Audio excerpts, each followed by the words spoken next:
regal almost. It does. We've definitely got some throwback, very honorable teams coming from long-standing traditional style universities with names like that, I would suspect. And looking in on Lotus, this has been a hot pick. Like you said, all three of these maps have been hot picks, but those three sites in particular have gotten a lot of screen time from us. So I'd love to see how these teams, which we have not seen either of them perform just between the two of us on the NACE stage yet, on these three-site maps that everyone just keeps pulling, and Lotus in particular, because we've seen a lot of different styles and approaches to Lotus, some of them very similar and some of them very different. A lot of different attack or defense dependencies, some blowout games, as well as some close ones. So this could be quite a shakedown. With the exception of the first point, I think, because that's the only one that's technically, I would say, outdoors. Like, there's no walls around you or no roof. But the other two are just so enclosed, B especially. That's very true. Yeah, a lot of these are under and behind closed doors or spinning doors. We've seen a lot of pop-out games happen, like come down to a couple of points where people are hidden behind doors that either break away on B or spin right around on A. There's been some fast-paced games where a lot of people can be hiding behind those, and a lot of aces to be made. Well, we don't want to get too ahead of ourselves or put any of these teams on pressure. We don't want to call them out saying, you need to get an ace right now. Let's just get to it round by round, and we're going to see the first Asian selections be locked in for both these universities. Indeed we do. We're definitely pending a little bit of Sky. We have the Viper, which is always a fantastic choice to be breaking down those sight lines on A. In fact, it looks like it may be a call from Alv. A little bit controller heavy as well. Looking into these Astras and looking at that Omen, as we already have a must pick coming from the Vipers. In fact, it looks like both these teams are going to be really going for a mirror comp if nothing changes and all the agents that they're hovering are indeed locked in. And that is one of the things that we've been seeing on Lotus, is that Viper, who has cemented herself as a must pick on a lot of different stages, when you have the long corridor that site A gives you, she's just kind of been an insta-pick for Lotus as well. And then you add on top of that just the added vision denial that Omen gives you. We've seen a lot of two controller setups. Select your agent. Yeah, when it comes to those Sentinels, we've seen quite a bit of these lockdown capability KJs, being picked pretty quickly as well. As for duelists, we've got to see a lot of those raises on the field, doing a little bit of area of effect damage, letting the bots do the work ahead of time. Here we go, St. Clair versus Windsor. Neighboring universities close to each other up in Canada. But this match is going to decide who goes to playoffs and who doesn't. Windsor's whole playoff hopes ride on this game. And they've got to go up against a team who has not dropped a single game in their matches. So a lot riding on this. St. Clair has a stacked roster, a lot of Radiant players among them, so it's a tall task. But if you want to make it to playoffs, you got to win against the best teams. Yeah, the fight for 5-1 and the fight to avoid 5-1, it's a class difference, but Windsor is going to have to give it their all and their best and just leave everything out here on the sites. Just getting a cute little overview of the situation there is the B site indoors with a gorgeous waterfall and a nice scenic overlook. Speaking of waterfalls and scenic overlooks, C, a tangled mess of staircases and lookouts, which is guarded by a sand pit of sorts. And finally the A site, which was shown just a bit earlier with a long, wide open space followed by a deep corridor and a mess of hallways and tunnels, leading for a lot of interesting 50-50s as you hunt out those defenders and look for a safe place to plant. I gotta say, you know, Riot has been kind of up in their game, I think, with each stage that comes out, because, you know, you kind of love the original 3 stages, you know, for their classic layouts and the gameplay they bring to the table. But, you know, in terms of visuals, I mean, you know, there's a lot of plain walls in them, and Haven's kind of the best looking among them, I would think, but then you start seeing they're getting more kind of creative, you know, with the landscape they push around. You know, they have Fracture, where you have both the desert and the forest, and then Lotus, which just has these beautiful backgrounds. I mean, look at that. It's just so nice to look at. It is nice. And just the idea of Pearl's real placement being this, massive Thunderdome underwater and all of the decorations that come along with it. That's true. Pearl is also a gorgeous stage as well. But it is not in the stage pool, so we haven't seen it at all this season. That is very true. But as things tend to be, we didn't see Split in the stage pool for the longest time, and then Riot brought it back with some changes, so I'm sure fans of Pearl will just have to wait a little bit longer, and then they will be happy to see that stage come back. Definitely so. The site pool rotation is nice to see. That way people are kind of playing on a fairer ground with a smaller pool that is rotating. I mean, you want your player base to invest time in finding flaws and exploiting mechanics on a map, but you don't want that to be a serious issue where if you have like all of the maps open and someone finds a flaw, it takes forever to be addressed and they can go on a long winning streak just exploiting something. This keeps people all on the same page about what's important and what's not important, and all the focus is in the same place. I mean, I've only heard of one match happening on Sunset so far because all the focus is honed in, and it creates this living energy as sites roll over in and out of the pool. Just this living dynamic to the pool. It's a small change that makes a lot of difference. And we also just know that in addition to the stages that have been chosen, we have differences in who is going to be attacking first. St. Clair is attacking first, so if they had choice of sides, that makes me think that the Lancers chose to have Lotus instead. So you have to wonder what they're going to pull out on this stage. Do they have any secret strategies or secret routes they want to take that might catch the Saints off guard? Yeah, or they might be trying to grab as many points as they can, choosing attacking on somebody else's field. I mean, it makes sense. If someone else chooses a field and you might not be super comfortable with it, defense is kind of a stagnant and responding way to play. But if you want to get out there and take as many points as you can and really gauge what the temperature's like, I feel like attack is a good way to do that. Of course, we might also be selling the Saints a little bit short if we're saying that there's some sort of stage that they might not be comfortable on, because that's very true. You gotta, we want each match to be competitive, sure, but we're also not going to sugarcoat it when you're going up against a very tough opponent, and the Saints are that. I was saying yesterday when we were doing Overwatch, there are certain titans in NACE Star League that you have to face. St. Clair, Maryvale, Fisher, which you're going to see in the next stage. I mean, just the names of those colleges, and universities strike fear into a lot of people's hearts. Yeah, that's very fair. I mean, and the flawless record speaks for itself. You don't even have to see it.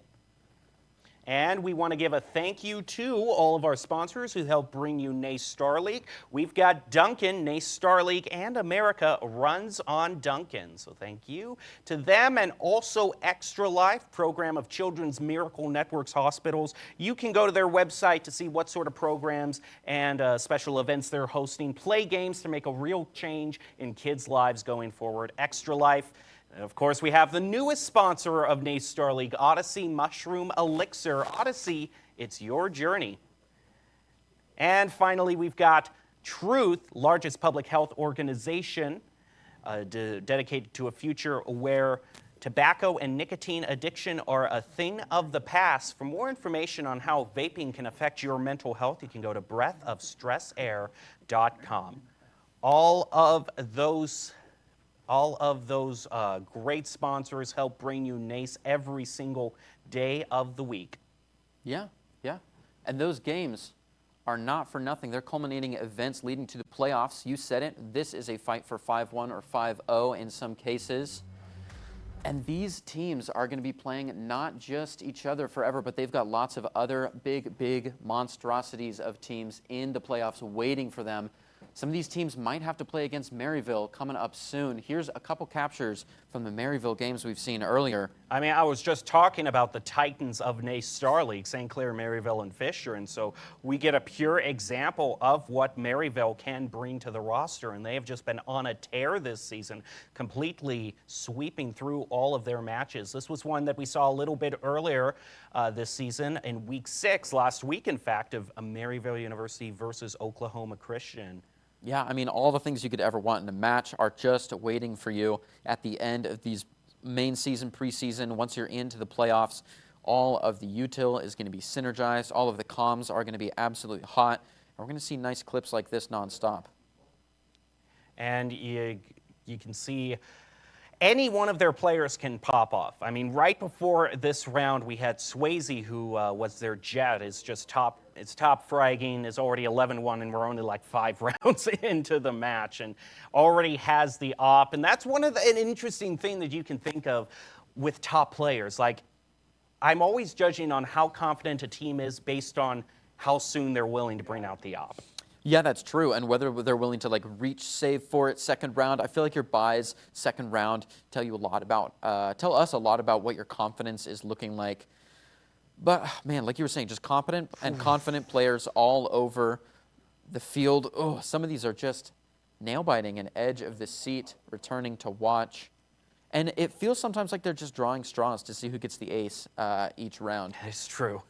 Oh, I remember this. This was just beautiful. They tried to jump up into the window on Garage, and Maryview just went in like vultures. They actually tried to get the knife there at the very end, but so many wall bangs and close-range combat. I mean, Maryvale can just read their opponents like a book, you know, knowing where they're going to go and where we should position ourselves.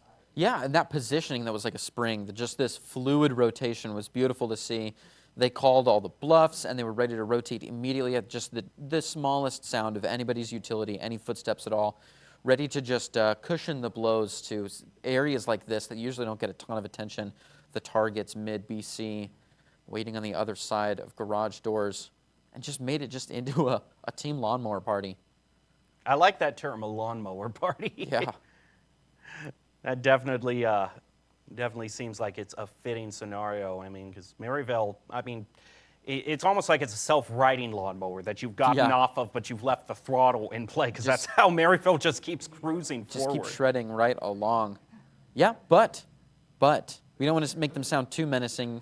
It is possible to beat them if you take this match and you make it to playoffs and you play against them and you just hold your ground. There's other Titans out there. We've got a field of players ready to play. Well, talking about fighting against the top teams, that's one of the reasons why every team wants to go to playoffs, okay? And if you can get there through LCQ, you'll take that ticket.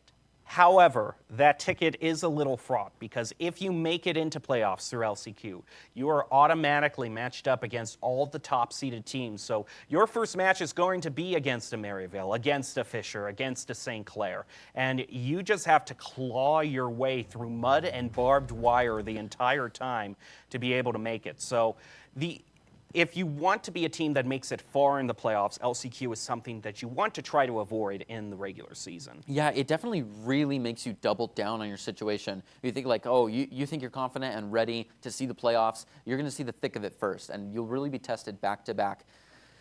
So Windsor does not want to be going into the LCQ. They would love to take a guaranteed second place and make everybody else fight for it. And man, to have so many teams tied for second place, there's just a lot of confident and competent universities that are really, like you said, clawing tooth and nail through the barbed wire and through the mud to find these spots. And St. Clair is standing at the top and trying to shoot things down and make sure that those don't happen, and that they have a clean last chance qualifier player coming up against them, and that they don't ruin that flawless record of a 6-0 on the table here for the taking if they can. Yeah, they want to get that 6-0 if they win, because let's look at the two options. We know that the other two teams that are tied for second place right now in the same division are currently sitting at, I believe it is 4-2. Whereas these two teams, they haven't fought today, so they're 5-0 and 4-1. If St. Clair wins this, even if they lose it, they still go. They're tied for the finals, because if they lose this, then their final record is 5-1. Windsor has 5-1. They're both tied for first. Top two teams go on. If Windsor loses, however, St. Clair goes up to 6-0, and then you have a three-way tie for second.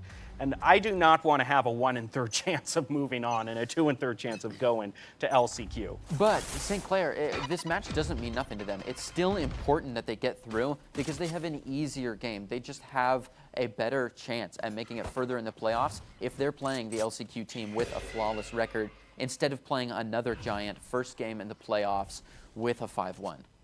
All right, we are ready to jump into this game. St. Clair attacking first, and University of Windsor going to be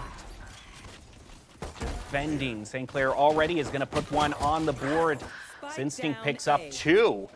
The spike carrier is dropped, which is always good for the defending team, but it is quickly picked up by St. Clair by their Killjoy, and they're coalescing around B for the plant. Dog's going to go out, get some information and chip damage onto the Viper. They head in, get their plant. Just what I wanted to see. 3v3 on the post plant. And we're already seeing some high-level play. I mean, all of the utility that Sky has used hasn't even been for their an own ace peak. for the Rays. Not quite, not Killjoy quite. Took it.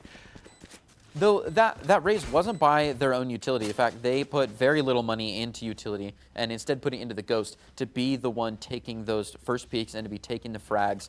However, they don't want to dry peek that. They still have people in the back of the pack who have spent their money not on a Ghost, like this guy, but in utility to search area out that they haven't even, that nobody has peeked into. I mean, it's just a methodical approach to the first round, which is a great view and a great thing to see from Windsor so far.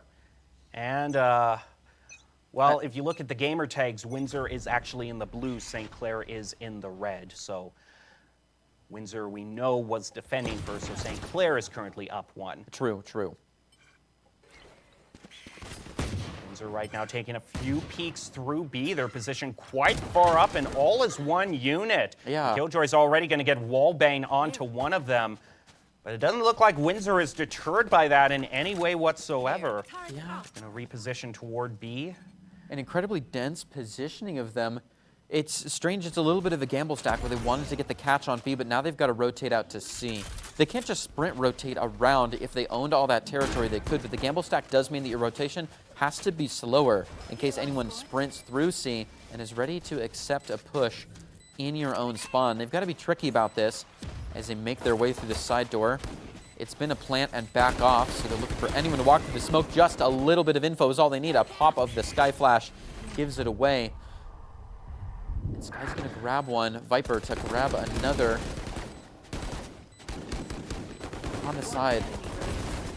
Oh, that flick perfectly aimed to get the headshot over the ledge. St. Clair doesn't lose anyone at all as they head into their bonus.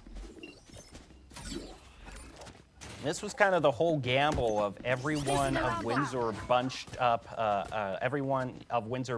against each other on the defense, because once that Killjoy got sight of the whole Windsor team, it was, you know, you can tell your team, hey, they're all on B. C's wide open. Let's go get it.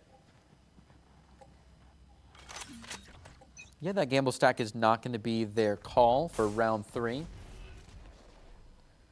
We see Windsor instead holding a much more split defense. In fact, they have no players on B. They lift a little bit of utility in the form of Killjoy, really spreading that utility out on C and a little bit into the breakable door on B.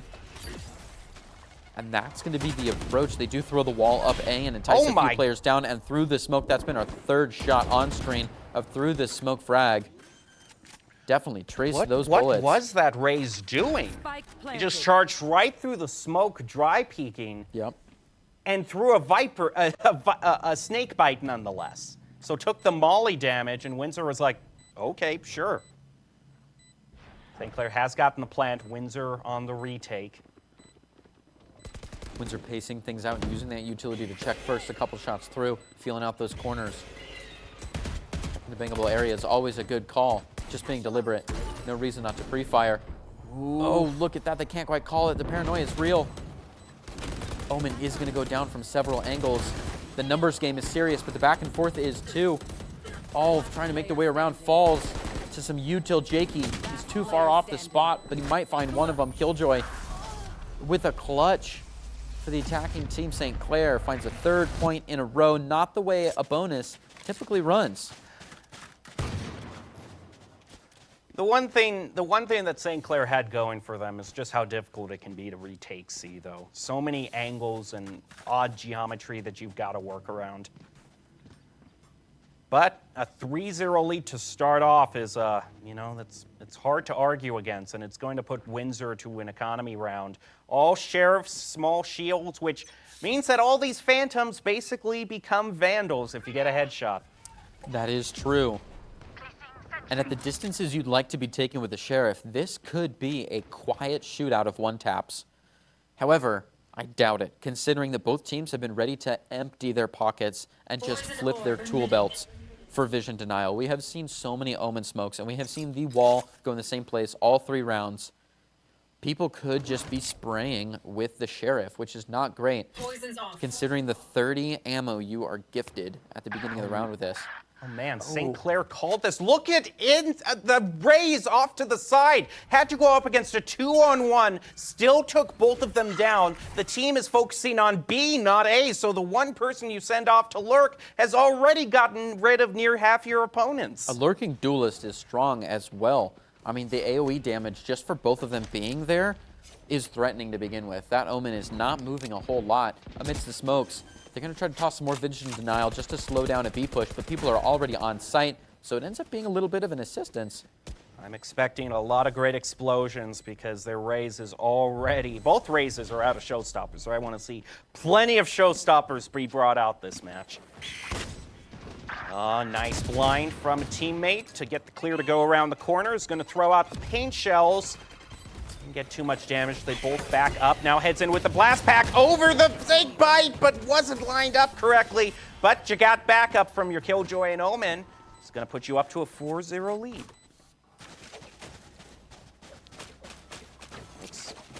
And we look to be having a timeout that's set up here. Yeah. I would say this is probably a good time to bring up a timeout. You just want to, one of your abilities that you want to use, think of it like any other thing you can use at the course of the game to turn things around. And we often do see timeouts brought to kind of try to prevent landslides. That's true, yeah, or to slow landslides down if they start approaching like a momentum shift difference. And after losing the bonus round, it's kind of a momentum shift that we don't like to see. So that's a good time to pop a timeout when you've got several. Like you said, they are utility that just need to be used on a nice little cooldown. They could be getting ready to pop an ult. They could be looking to just make a mental change. A lot of things that the team might be discussing to try to get this shift to happen in their favor. Or they might not be discussing anything at all. I've talked to plenty of players who say they use timeouts just to stand up from the computer, stretch out a little, take some deep breaths, because sometimes when you're behind and you're hunched over the computer and you're trying to look at every single pixels, you just need a few deep breaths to reset your team's mentals, make sure you don't get too tilted. So timeout can be used for a whole lot of purposes. Yeah. I mean, it could be used literally like a timeout from the game. Like you said, much of this game is mental. I mean, if you make the right gambles and you make the right reads into the other team, and you make them predictable. Look at this. Showstopper ready to be brought up. Maybe through the smoke, try to get the Killjoy. Is going to take that route. No one there. Going to move out, see if the bomb bot spots anybody. Shaky's going to take it down. I mean, they are fast on this plan. St. Clair not wasting any time. I mean, it almost felt like a run it back use. Everyone was just walking right in behind a little bit. Oh, look at that flying right in, finally punished. It is going to be a quick trade considering the ants in a row were ready to accept that push. Even more through the smoke, just back and forth acid bites from either side. Viper on the side of Windsor is going to be pushing up. Oh, and the Viper on St. Clair finds one. One enemy remaining. Okay. I was a little nervous for that spray, but they heard the sound cue. It was enough to get the Omen from defusing it. That's just the best thing about St. Clair being able to plant so quickly, is that by the time Windsor gets to the point, and even if they've gotten a couple picks here and there, which that was a great split-second win there, split-second pick there by Key, it's just the spike's already 5-7 seconds from detonating and you don't have enough time to defuse. Yeah, a lot of times you end up trading speed for stability or safety, meaning that you can push in quickly, but you got to sloppily check angles, or maybe you didn't get to check very deep, so they could be on you pretty quickly. But if you can find a way to get a stable situation out of a fast plant, that's just ideal. Attention slowly being given over to C on both attack and defense. Both sides waiting out the smoke, sends the dog through to get some more info. Yeah, but there's a repeat on smoke. So Oh, they're that's long a way around. lot that you spotted, and immediately look at the rotation over towards A. I mean, yeah, the math is easy here. If there's 3 people here, the other 2 are somewhere else, and we'll take those instead. The A is an absolute sprint track because the Viper was already ready after popping that wall. The wall goes down, and they've got the entire space to themselves. A defensive wall is going to be popped, but it's not quite enough. They're already all past it. There's no value. They're just losing smokes. And once they know it, that wall will certainly drop. Plant is already out officially. Defense coming around the corner. All Look of them for 5 Instinct together. here. The way they're bunched up, if Instinct doesn't get blinded, he could pick up something such as collateral. Oh, and the He's already paranoia. got one. He drops down immediately. Instinct pounces. He gets another for a triple and a quad. This raise cannot be stopped. Yeah, a small assist on that ace, just slowing things down in the hallway. But what a turnaround to call that. After the drop finds one, here's the rotation steps, grabs the other 3, and a teammate closes it up. What a flawless run. Good recognition. I mean, having a Trailblazer see something, not having your entire team end up pushing just out of greed, being able to rotate efficiently, take an area and bleed out the smokes, and then just get the drop on the defense. A beautiful execution, bringing up 0.6, guaranteeing an up half for St. Clair, the Saints. Windsor positioning up close, and they're taken out. Already their Omen's down, swing around by Seth, and Instinct picks up 1. 2 are gotten. Now there's just 2 left for Windsor as the Saints look unstoppable. And the other 2 are clear over on C. This is so much time. They're already going to be able to bleed off that spike due to the long rotation.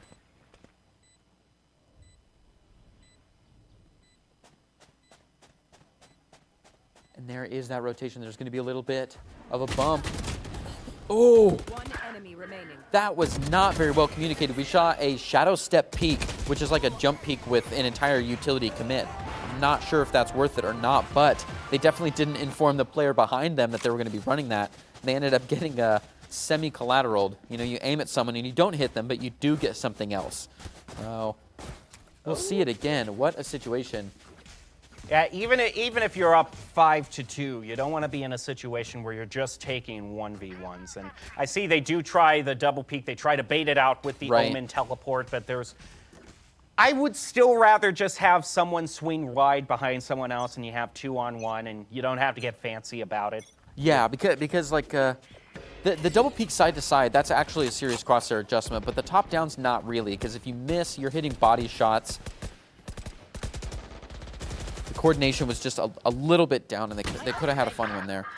Still, though, not much to complain about for St. Clair. They get the first blood again, and that's basically how they've been starting time after time again. Also, they took out the Viper, who had decided to buy a judge, so if you were hoping for some judge play, we'll just have to wait a little bit longer. Save for one player, every single player, dead or alive, has an ultimate ready, so I would not... There we go. Nice one-way smoke placed in addition to the Killjoy. Sure enough, there it is. I was going to say there should be a few of them, maybe 2 or 3 that got popped right here. We're going to see both of the Killjoys be popped. One of them goes off and finds nobody, but the other one, also 0 players detained. The closest round in a while, but Lake is pinned down, gets taken out by the paint shells. And there's only one left. It's Jakey. He has a Vandal, but he is up against a wall of opposition. 3 players coalescing around B, although they are going to head into his util. The alarm bot's triggered, and the swarm grenade also. Plant goes through. As long as this is a good situation for him, he's taking a 1v1, but he isn't able to win it. But that is kind of the way, you know, that you even up a 3v1 is you just slowly win showdown after showdown and then take the point. But another round for St. Clair taken. It's 8-0. Yeah, the Venn diagram of detention, locking off B, and forcing a long rotate, so that player had to really get paced out and couldn't play that numbers game.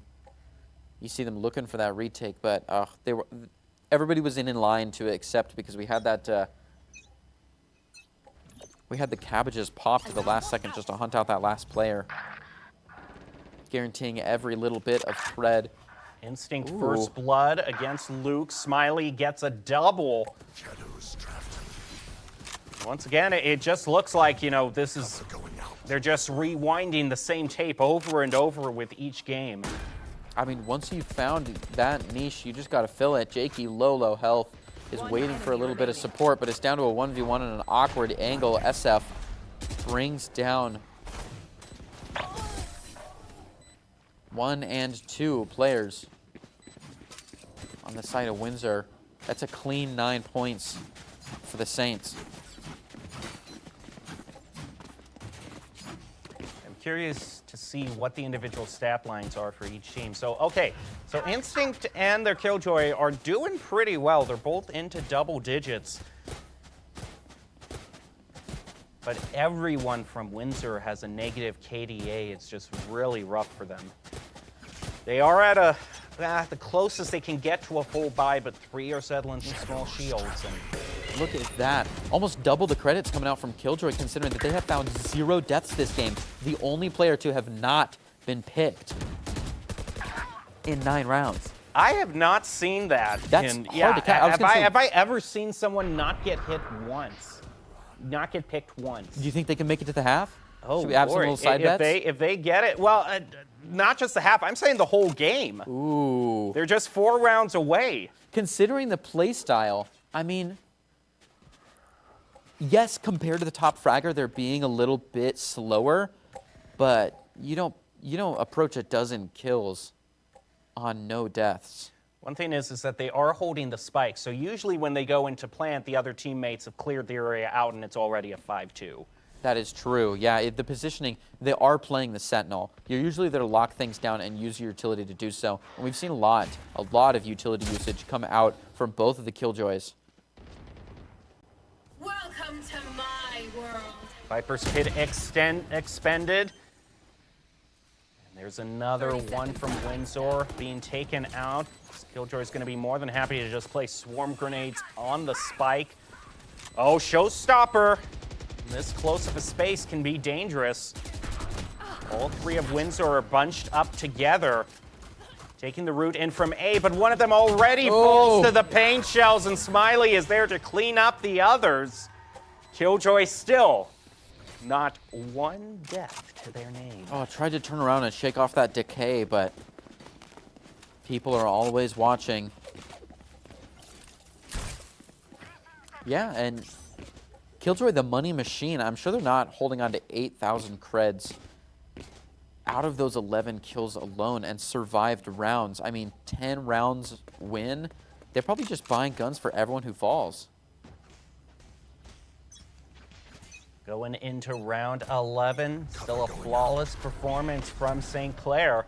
Interesting, we haven't seen a lot of ops coming out of that flawless performance. No, we haven't, but St. Clair is attacking, and they don't really have any of the agents that usually you want to pair an op with. So. That is very true. I mean, you could maybe send it down A sight lines if you're ready to pull up that Viper's wall, but really attacking on Lotus with the players that we have.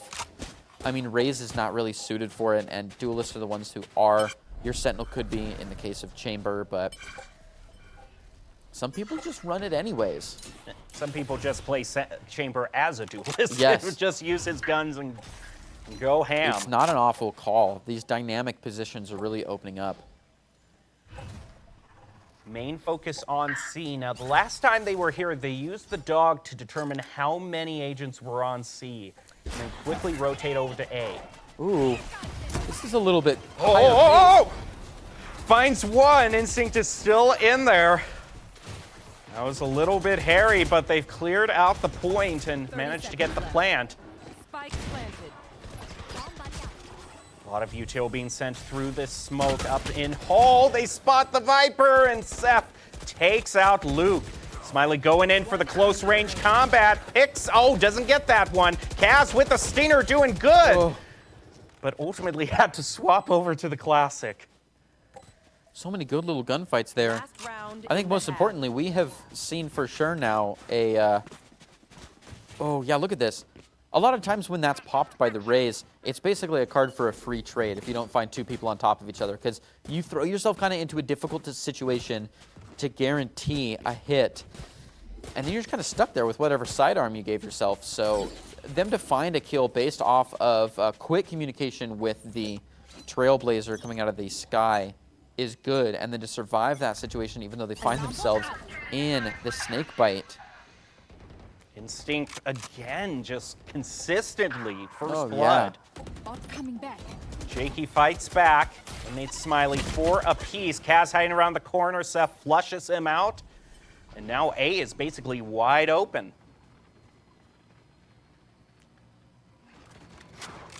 Killjoy just hanging back to watch potential flank. That isn't really in the cards, so they're pretty safe for now.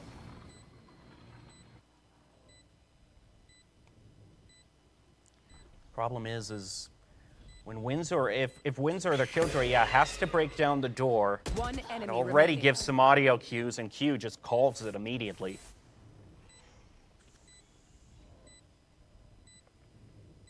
This is an uphill fight for ALV. Looking to make as many not 1v1s enough as they time. can. I mean, Yeah, just yeah. no time, but not a great position to save either. And there it is, the hunt-down happens. And SF. All right, I'm going to call it right now. Switching It's sides. 12-0. I think Match they try to point. finish it off with a knife. I think they're in that mood. Yeah, looks like it could be the case. And again, this Killjoy still at 0 for their deaths. So Placing swarm grenade. I don't know though. If you're looking for a knife win, do you prep a stage with util? I mean, Out of charges. I'm thinking in a situation where they get it down to a 5v1 or a 4v1. I'm saying Oh, they end the round Very with final a knife. finish. A Yeah, final yeah. finish. Ah, that's so upsetting though, because that's an easy way to slip a record.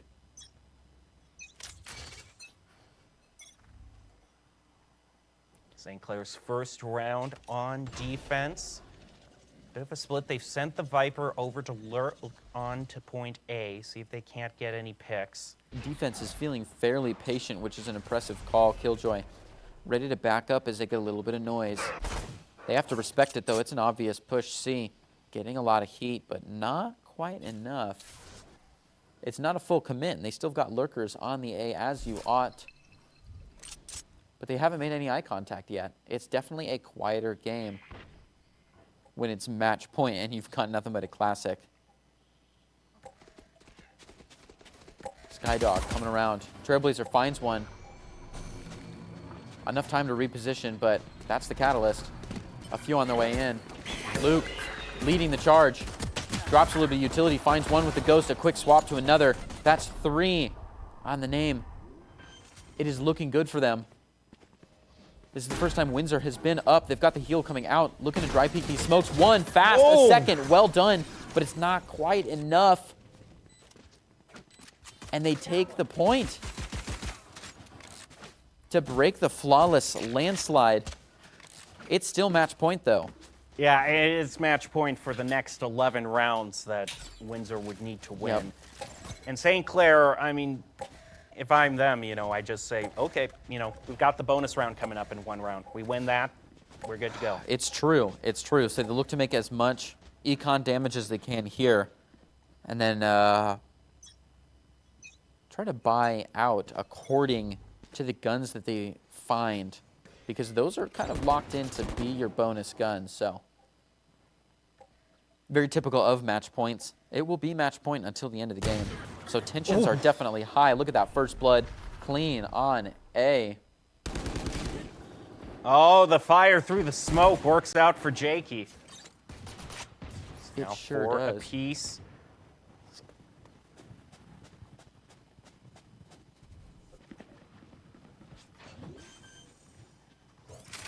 Getting that plant out nice and quick, nice and quiet too. Not a lot of pushback on the site here. They own it. Defense is going to be making their way around, but not if Jakey has anything to say about it as they find one with the Bulldog.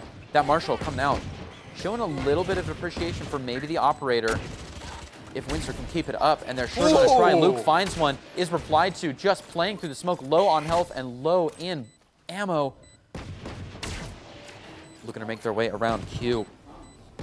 Still holding it together. Falls to Esset. Jakey goes down key. And attackers find another point, but like you said, this could be the end of it.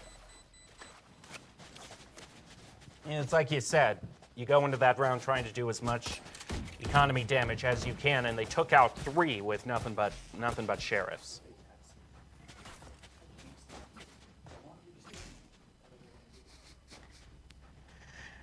So this should be the stage that St. Clair picks it up.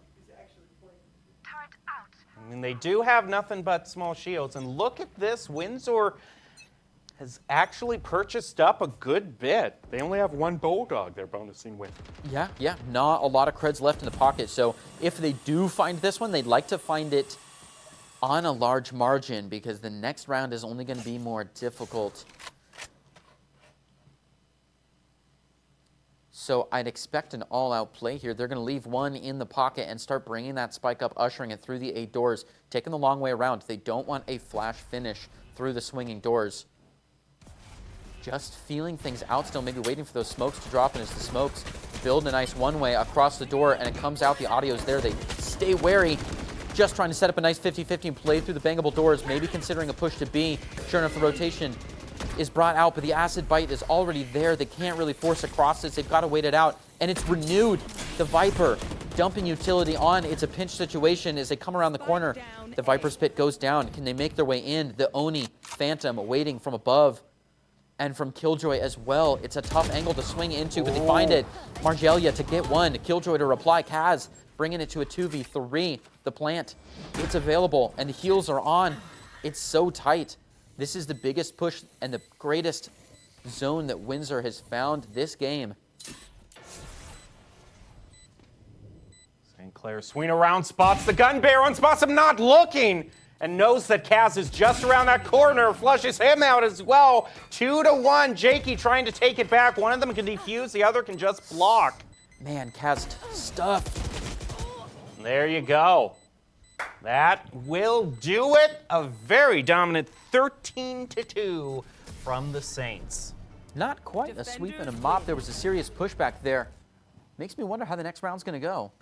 Well, we are going to be going over to split instead of, so kind of that, what I would say, you know, you got 3 points to defend instead of 2 on Lotus, so I would think it's probably not as lopsided between attack and defense.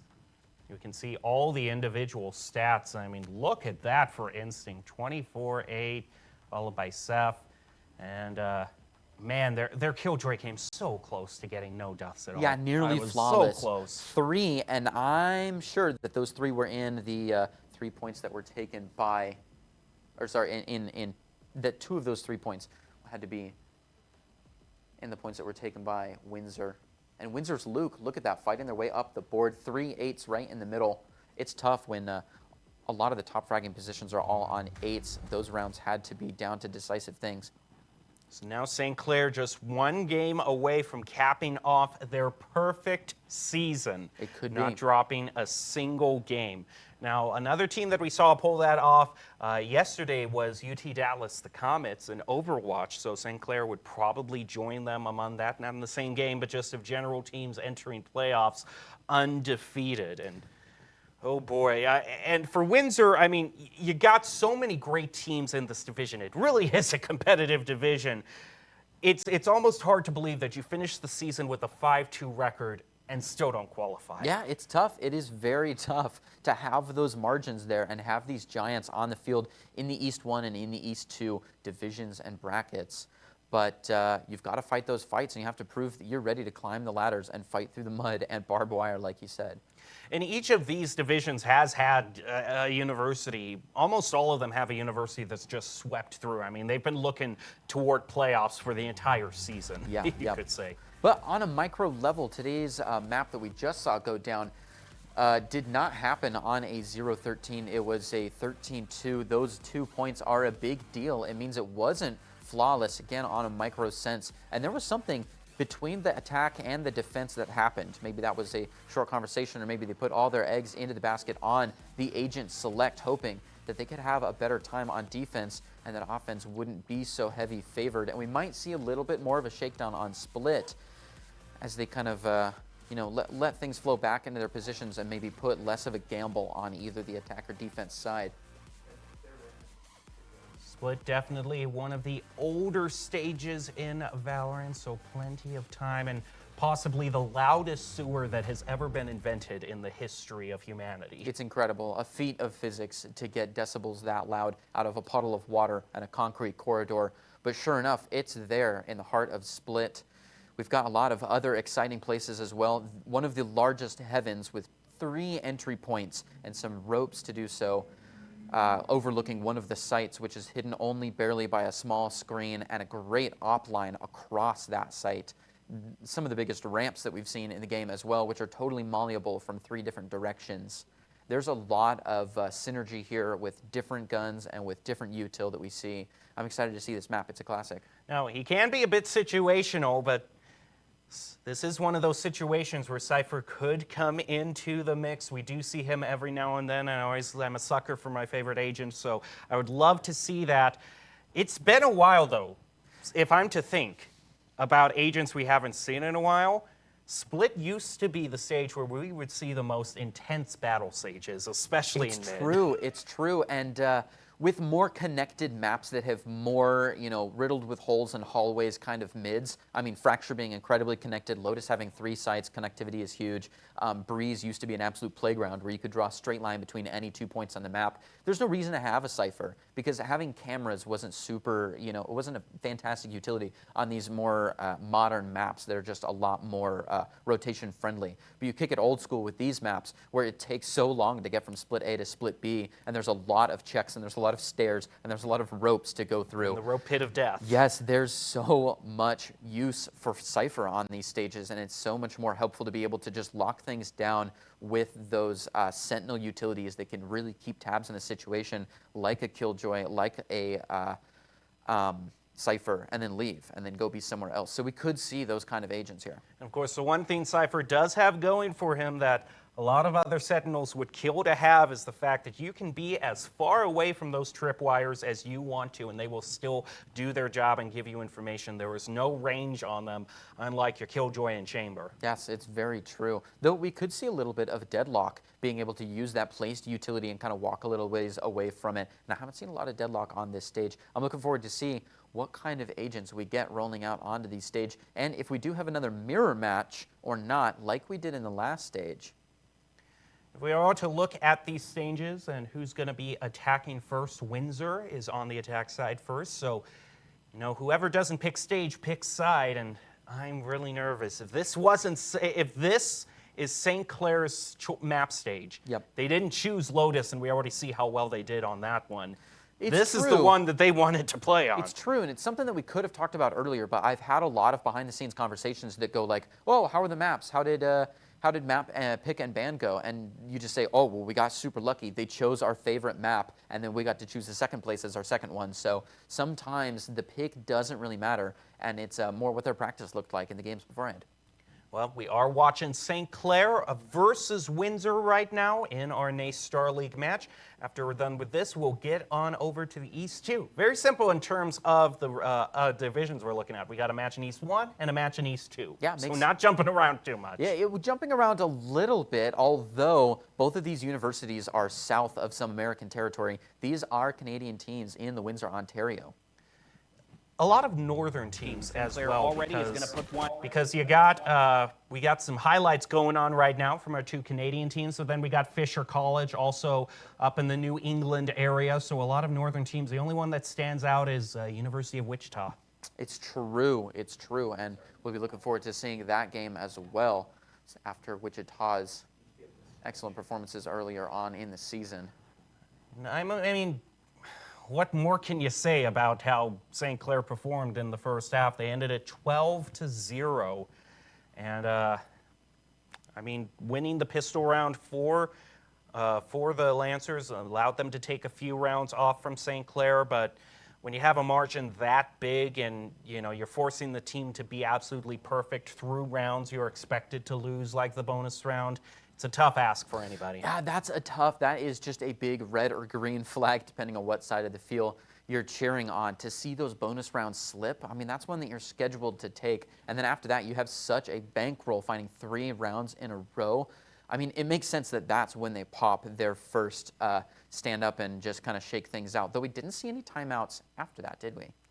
No, we just only saw 1 timeout. And I really don't think there's a reason you call a timeout on St. Clair. If your team's in a groove, the last thing you want to do is interrupt them. It's true. It's true. The only thing that I would say for St. Clair is if they're in so much a groove that they're getting complacent and they're doing plays that they shouldn't have. Then I could see calling a timeout. Right. But we didn't really see too much of that from St. Clair. That is something that's worth taking note of. Sometimes we see these giant teams let things slip, and we've seen a couple rounds in a row be fantastic, and then, like you said, become complacent. And it's a shame to see like any BM come out or any just, getting greedy for the aces, and they start to let things slip. But we've seen that might be in the next game, but all things considered. But we still have to close out this game to get to the next. You see St. Clair in the blue, Windsor in red, and I do see, there's my guy, there's Cypher. I'm happy. I'm ready to see. Giza, let's see you pop off here. Yeah. They were definitely popping off last term. We didn't get their name, but if you saw on the stat board, Giza was playing the Sentinel last term that got only 3 kills, or only fell 3 times across the entire map. Now, a slight change from St. Clair also in their team comp.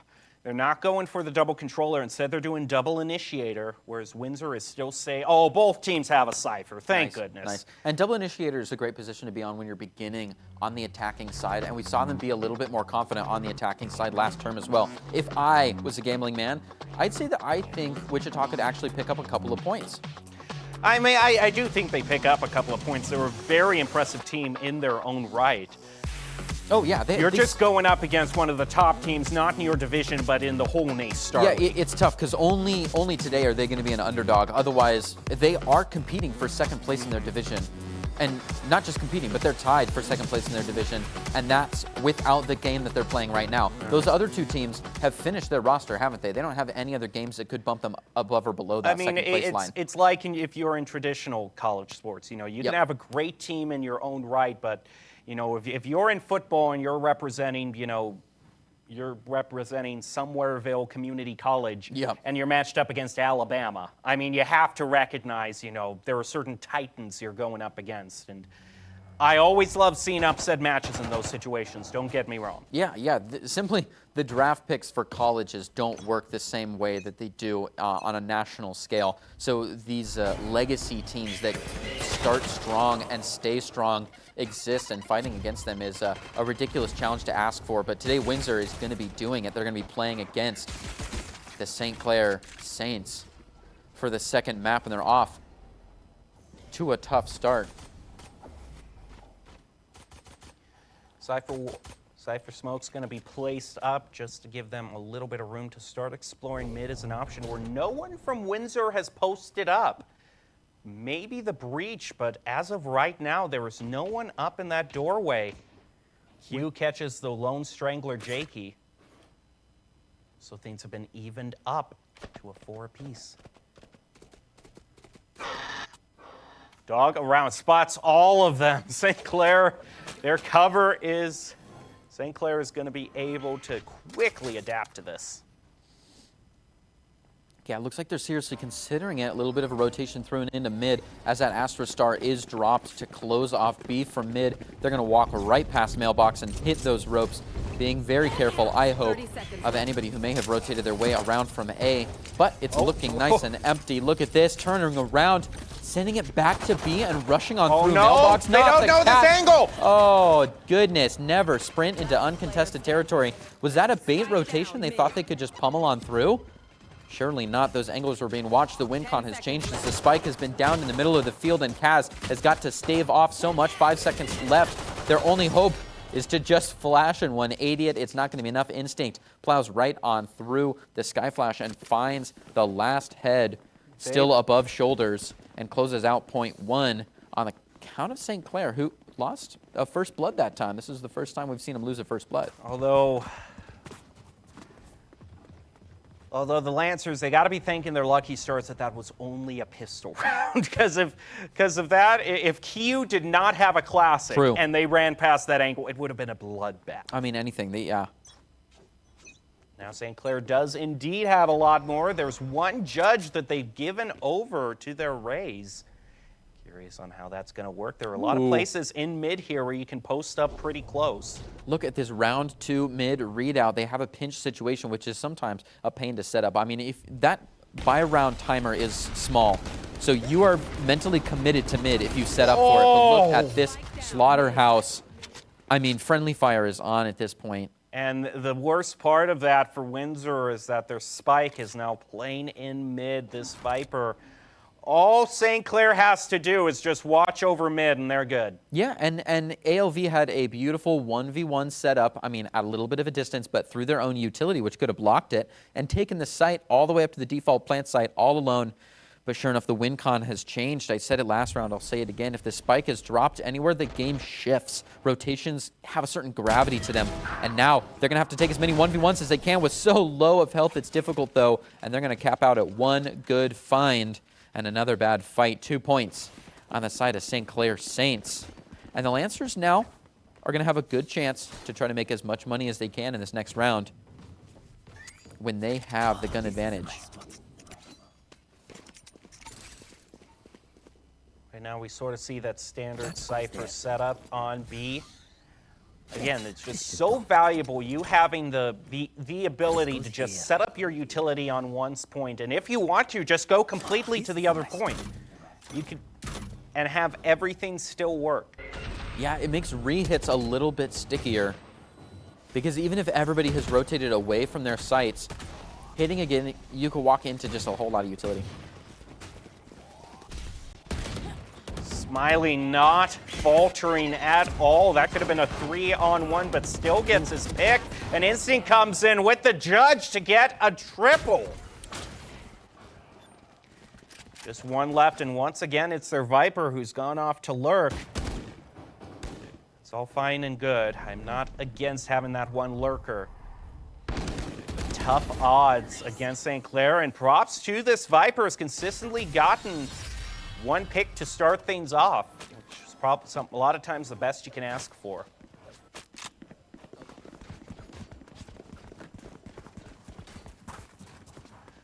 So this game starting much in the same way of the last. Oh, man, yeah, and that pop-off player here holding on and just guarding these ramps. Look, they go spinning in and just play in a circle, finding one after another. Somebody find the jury, because here is the judge and the executioner. Oh, and look at St. Clair. They're all positioned. A lot of them are positioned around garage. They might just push through. No, they're not going to get too ahead of themselves. Yeah, Giza punching any fast pushes and immediately rotating. No information for free. Jakey playing against it. Slow walk past the smokes aren't going to give them anything. Looking to, breach light right out of there. That co-op peek. Ready to put so much money onto a single peek, and when they don't find it, they don't even push after it. There is no greed here. They're willing to spend everything to keep a man alive, and you can see it. A few jump peeks out around B heaven. Dog thrown down. Two dogs going past each other.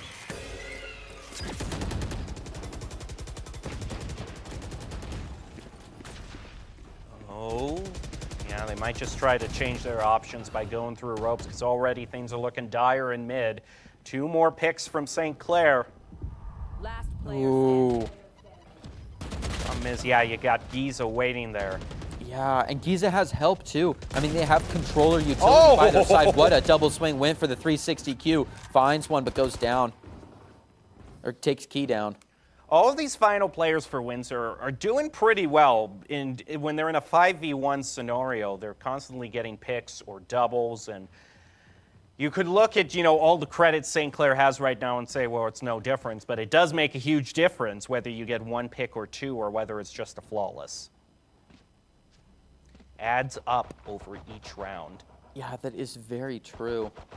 It's just the extra cherry on top, the extra polish that you get from St. Clair that secures those 1v1s and those a little bit strange situations. And it feels like every time you go down and you're sitting there watching your teammates play and you're thinking, man, yeah, I guess I technically could have done this ridiculous thing and I would have kept myself alive there. They do that. St. Clair takes every mathematical chance they can to get an extra up, never take a fair fight. Look at them. As Instinct finds one and tries to sneak back into the smoke to make it an easy one. The trade comes out. Good fight by Wichita, bringing it, by Windsor, bringing it to a 4-4. Don't worry, when we get to the second game, you'll be covered in that. I'll be ready. Giza has not much to look at, but we'll look anyways. Jakey trying to make their way around B is the hot spot and the site. Jakey back through the camera. A beautiful flick to pin one. Giza. That Cypher's cage was just perfectly timed. Ooh.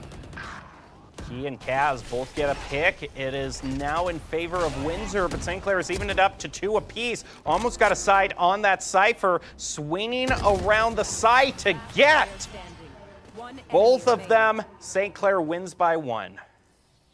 And they'll go up to 5.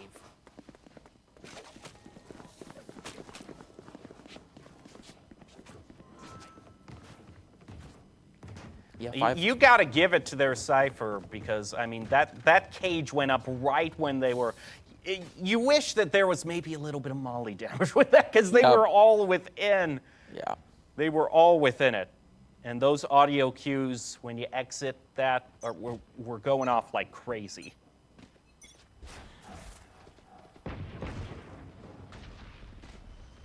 Start out round 6. Ooh, a chase.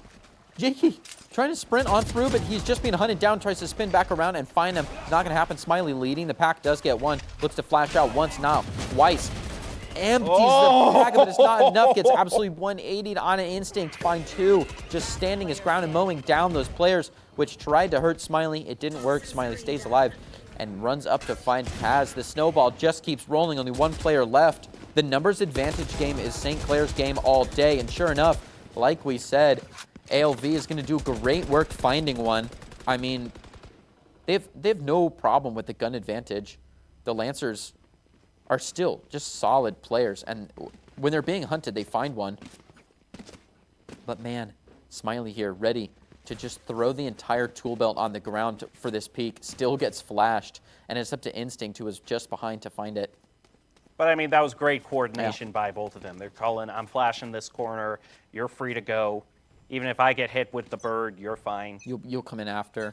Yeah, like you said, just mathematical coordination. Ooh. The camera just barely beats the Sky Flash, and they know all Giza ready to cushion this blow. Just himself takes a 5-man stack. As the noise comes out, it's not quite enough, right? We haven't counted 5 guns or utils, so A-site players are holding on the rotation. You know St. Clair hasn't used any ultimate yet. They don't even need them.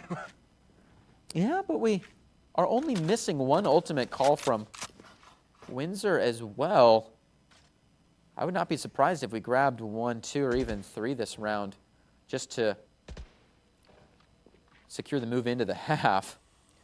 The last thing you want to do in this scenario is have someone that's currently in B garage to flirt with that Cypher too much. If you get too close to them, he can rip his neural theft, and then St. Clair is their goal. Ooh. Yeah, and that rotation would be scary. You got to move as a unit because you don't want him to get too close to that force. And they're going to dump just about everything in once. The Cabbages and Showstoppers, but up above gets outplayed by St. Clair. Brings out the Showstopper, but St. Clair's raise just goes up higher in the air and shoots him down from above. Just a satisfying use of the blast packs. Look at this aerial offense. Closed out by SF, mowing down the boxes and taking a few collaterals. Hey, look at that. The blast pack and just up in the air. And all you could see, I mean, how do you even aim for that? You can't shoot her out of the air because you yourself have got the Showstopper. And oh, boy. So, yeah. A nice ult dump that We totally called. Like you said, they had so many that they were still holding on to. And after you have a round like that where the things have changed, the threats have changed, you've got a lot of utility shift, you're no longer hanging these carrots in front of your own mouth and these nukes over the other people's heads. I mean, having those showstoppers on the field just, it's such a gamble to have 5 people all on top of each other for that. But now things have changed a little bit, and we can take a step back and we can say, what are we going to do now that the game has shifted a little bit, now that we've got one team with a flawless half down at least for sure, and the other team which has yet to see a point, and all these ultimates just came out and kind of changed the tensions. What are our buys looking like now? What are our plans? What are our stacks looking like now? This just shows how much of a terror instinct has been on throughout the whole series. Well, okay, as soon as I say I can even cast or curse myself in replays. It's wonderful. It's a good skill to have. I never thought I would outdo myself in that regard, but here we are. All right, back to the actual match. Ooh! Just absolutely lying in wait. Windsor grabs the first one, and here's the thing. They've left B pretty well unstacked most of the game, except for that one Cypher, so it could be a call, but it looks like they don't want to make it. They're going to let defense re-shake out and fill the gaps on B and just play a thinner game on A. It's not a bad call after finding a kill somewhere to let those rotations come out and then hit a different area. Ooh. A fake out onto A? Interesting. What an ultimate use. Oh, Jakey tried to time the jump. It's clearly an A push. Everyone's there. Except for that ultimate jump, which could have been made in the perfect respects to be holding on to an area that is Oh, serious demand they were here. all grouped up, but that just lines up the rolling thunder from St. Clair. None of them get taken out, but it does keep them at bay for a few seconds. Smiley gets the first pick, even it up to 4 apiece. Q goes moving in. Kaz gets one around the corner. But there is no time left for Windsor to even think about planting. Even if they get this final sky, it's going to go over to St. Clair. Yeah, that rolling thunder, like you said, keeping them at bay was, for a few seconds, was the only goal. Because if they could have cleared out through there, there was nobody really on site. If we look at the mini-map here, they're all just kind of up in heaven. And or back in mid. So that rolling thunder with just 15 seconds on the clock is so strong. It gives your team all the rotation time they need to then clear up and make a good use of all the flashes that you've got in pocket. What a catalyst play. Now a clean 8 points on the side of St. Clair Saints. And the Windsor Lancers looking to fight the same battle, but this time a little bit faster. They up the tempo, checking all the pre-firing. Oh, it is so good. Empty the clip into empty corners. That's what I say. Pre-fire all day. Beautiful rotations to really take that site fast onto phase 2 immediately. Gets that plant down. Utilities coming out, and a Viper's Pit in screens. 2 people decide to push it anyways, and it's their fault now. A couple trades going on in screens. Defense does come out on top and is going to disrupt. Oh! Luke paces out that boombot. Oh! Just one left. And ushers key into the site to find 2 attackers staying strong. Oh! SF grabs one and through the wall, looks for another. A ring around the Rosie. Gives it to Windsor. Luke stays alive and secures the first point for the Lancers. And it's all in the pacing. It is all in that beautiful procedural take. It's also in the Astro Wall here, too. The Astral Wall was strong, but my goodness, this one was just devastating. Luke, what a great response to that boombot to pace it out, to get your best angle advantage and be running along.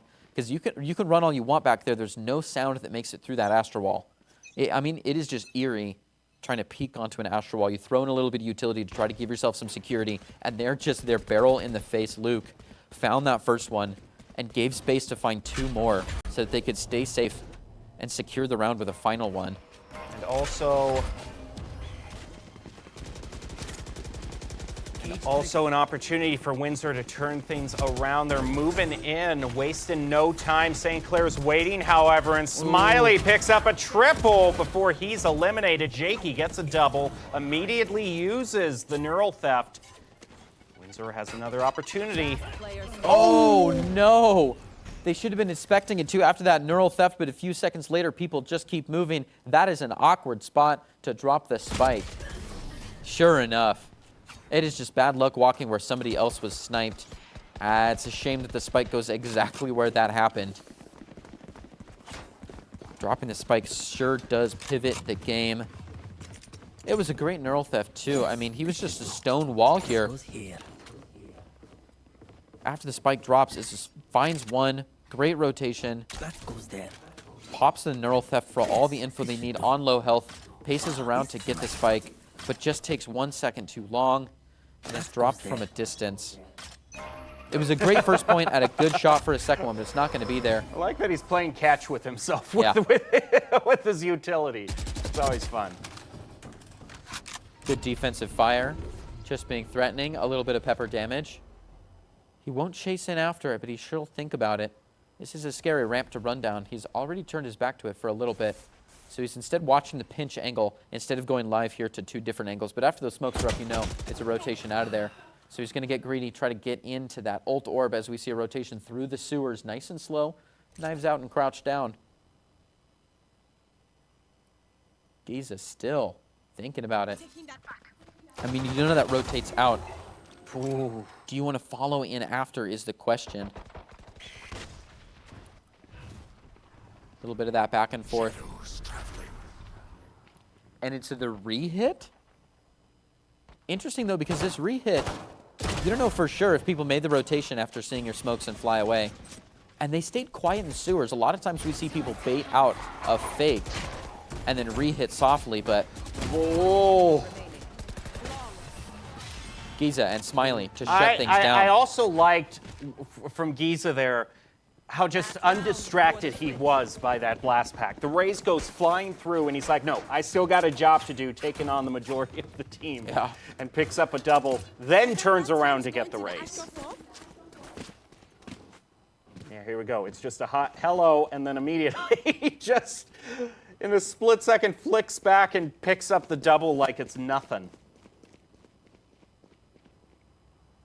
Yeah, they sure tried to. It looked like it was a distraction play because after double blast backing through and into some smokes, they just turned right back around to stay safe and try to re-hit from a pinch angle. So the mind games are serious, and they were totally seen through.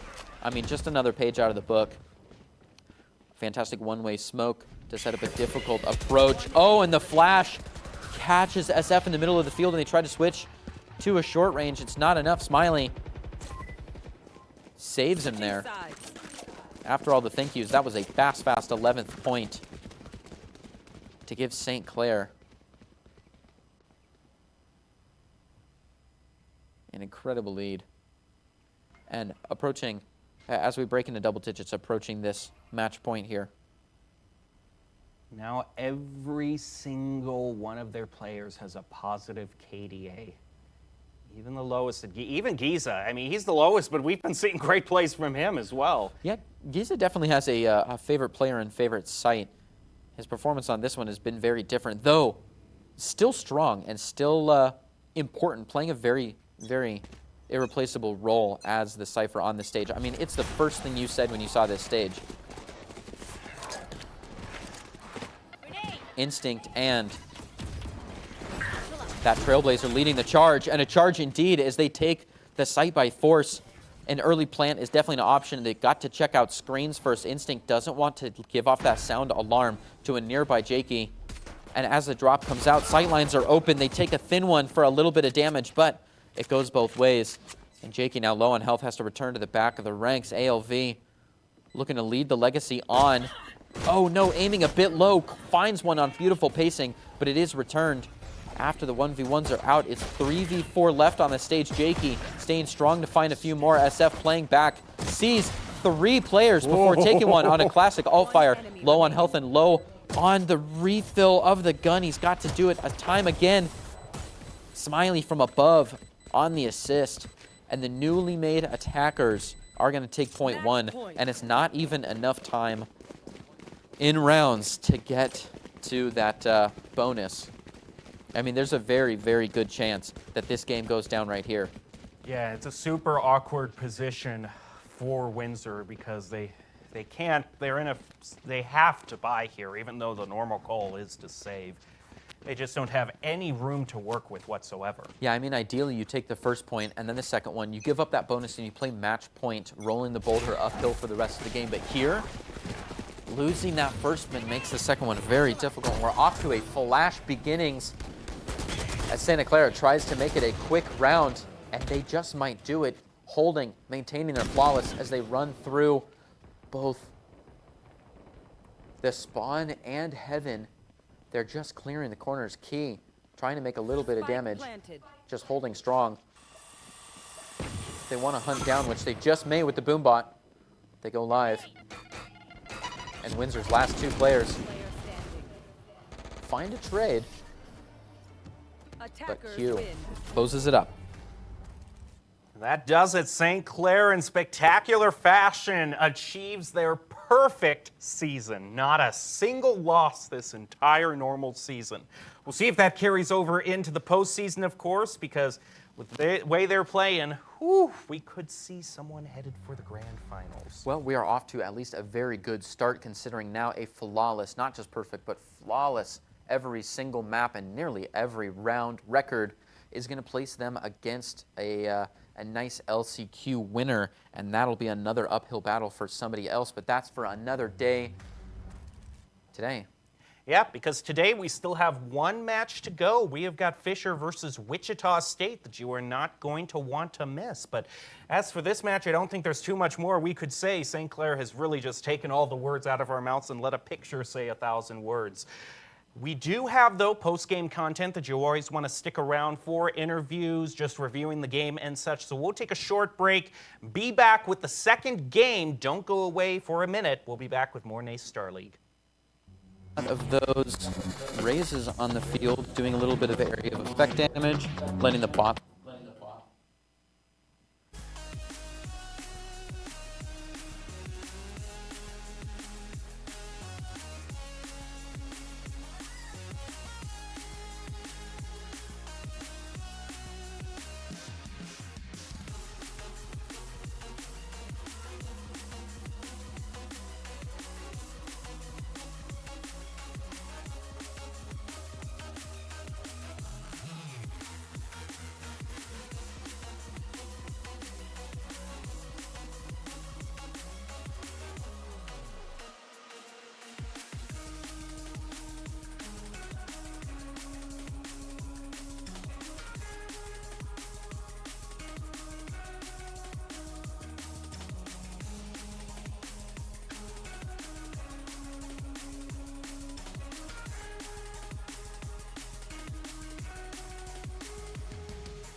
We don't know.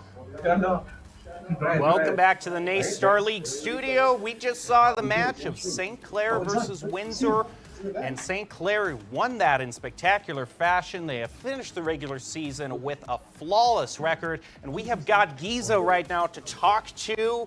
We're glad for you to join us. Thank you so much for stopping in for an interview. Yeah, thank you guys for having me. What's up?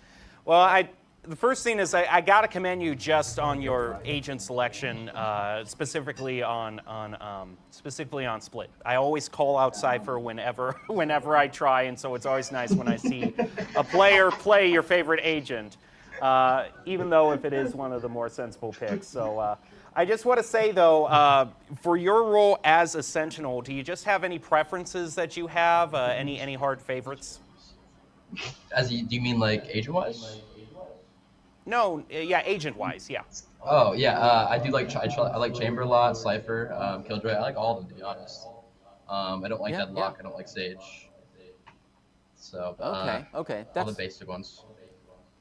That's a shame because I love seeing Sage, and we were talking about battle stages earlier. But on stages in particular, I mean, you had an incredible KDA and a great standing, and you were doing some great back of the pack work on the first map, and it was a totally different shift in play style, I think, on the second map. Do you play these stages in a very readied fashion? Do you have a particular stage that you find favorite? I think in the first game, I just realized I had 0 deaths, so I started playing really passive. So I just wanted to go for the 0 death kill game. But when it came to like Split, I just played how I wanted to play. Just swung and just played aggressive. But I do prefer playing aggressive when it comes to playing Sentinel. Well, you got a perfect season in the regular season, but now we're going to be heading into the postseason where you got to go up against the Maryvilles and the Fishers of the NACE Star League. So what are you mainly focusing on ready to go up against teams that have as good a record as you do?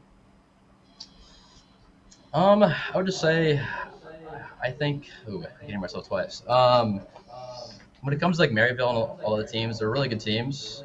But I think personally, our team will have no issue with any of those teams. Oh, okay. He's laying down the gauntlet right now for postseason. Well, we will hold you to those words indeed. But congratulations on your win today. Yep, and shout out to my team. My team is great.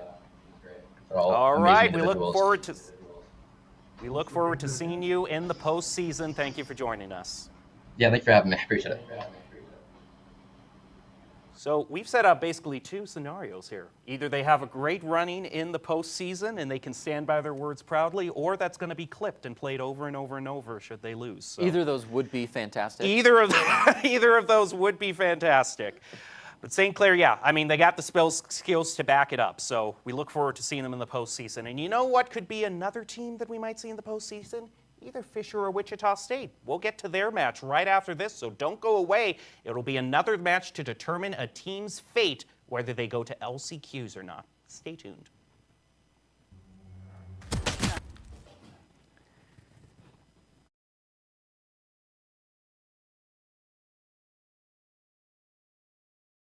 First time Windsor has been up. They've got the heel coming out, looking to dry peek these smokes. One, fast, a second, well done. That's going to work. There are a lot of places in mid here where you can post up pretty close. Look at this round 2 mid readout. They have a pinch situation, which is sometimes a pain to set up. I mean, if that buy round timer is small, so you are mentally committed to mid if you set up for it. But look at this slaughterhouse.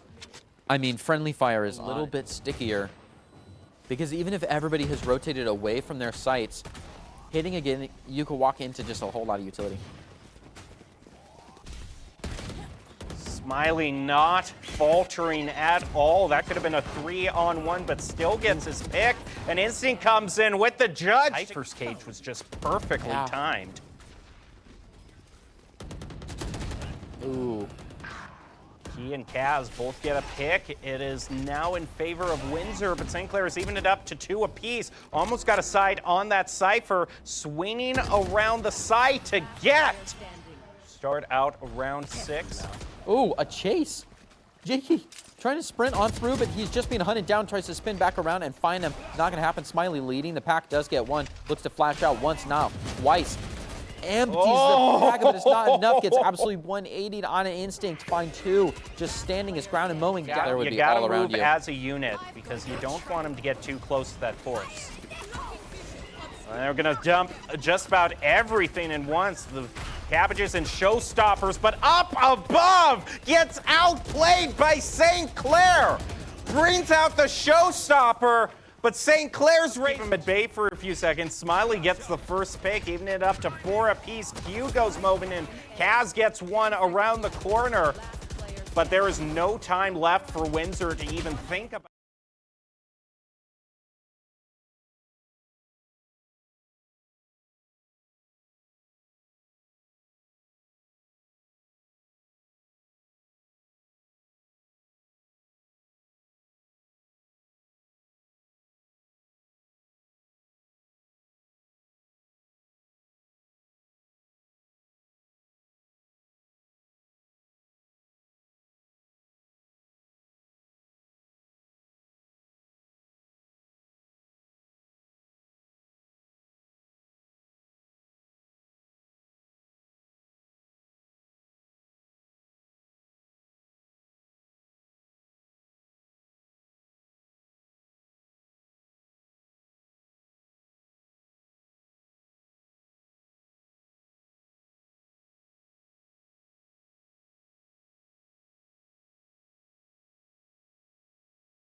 Think of what to say. I'll think about it.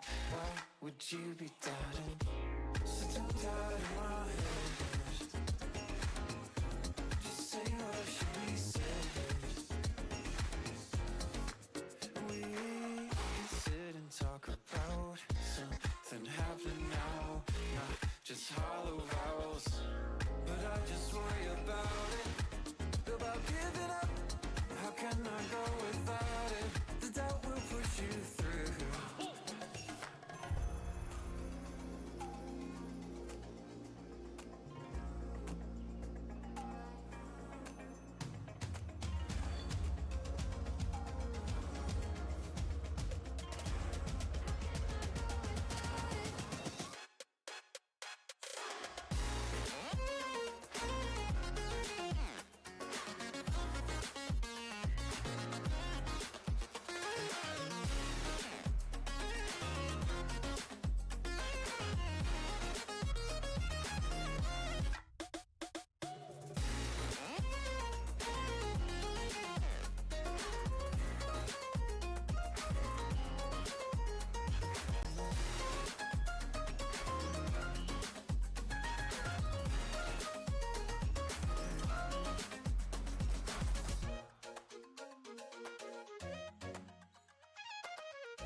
Get caught up to attend to all the frustration I have inside my head. Tell me to go away again. I guess we can all be warriors. Assassinate the foe inside your mind. And all the time is your page. Watch it cut through the end.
searching for with a break of a day to follow away to you.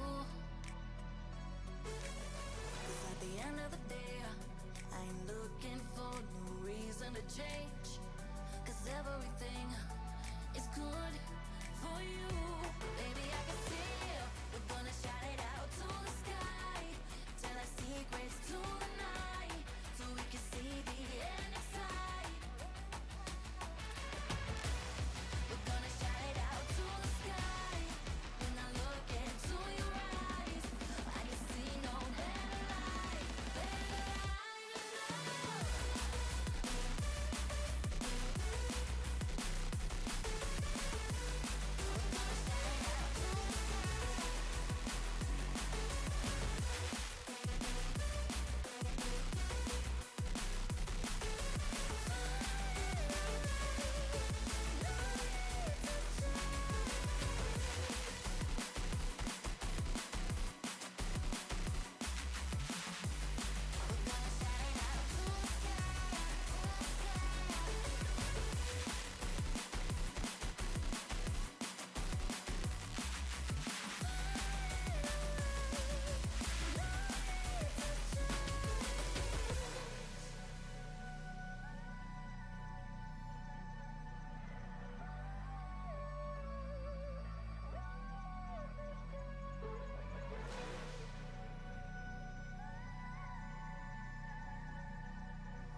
Baby, I can see we're gonna shout it out to the sky.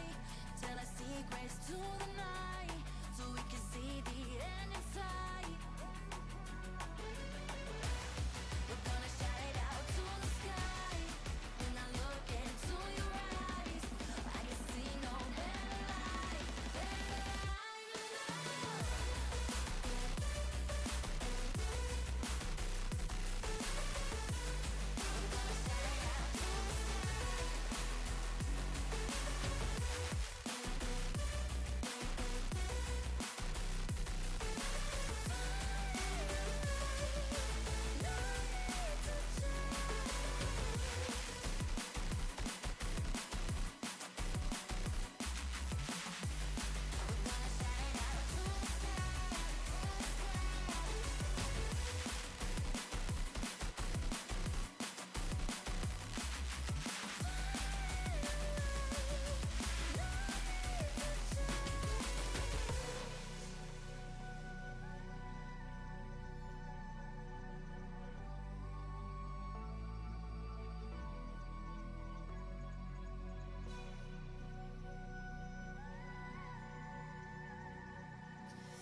No need to change.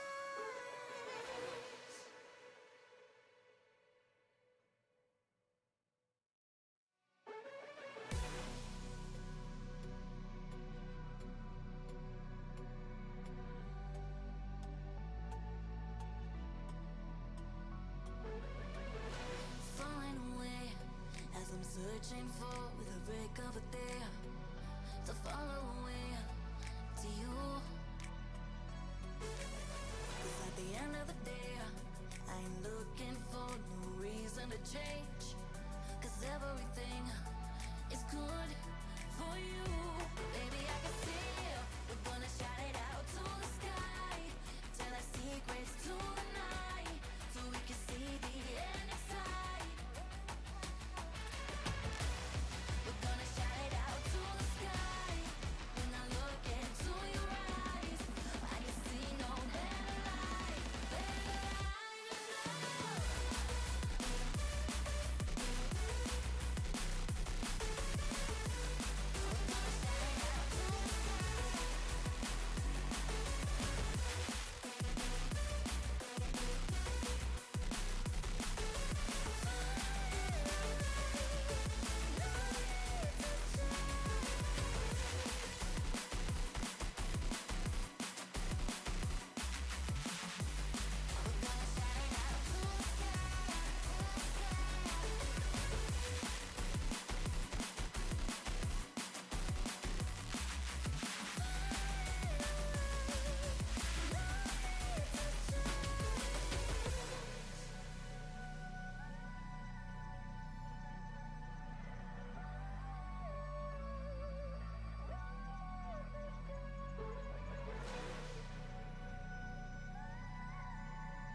I'm very deep in my soul.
I'm waiting for better days, but I'm not giving up hope just yet. This stillness is just a phase. I need to find my purpose again. It's been hard to keep my composure, and I really wanted to be over. Innocence and summer rays, we come back swinging. When it all comes crashing down on us, stand your ground. Faith is something that is really hard to find. So take it on yourself and keep your head up straight. Brighter days will come, so you better be prepared. When it all comes crashing down on us, crashing down.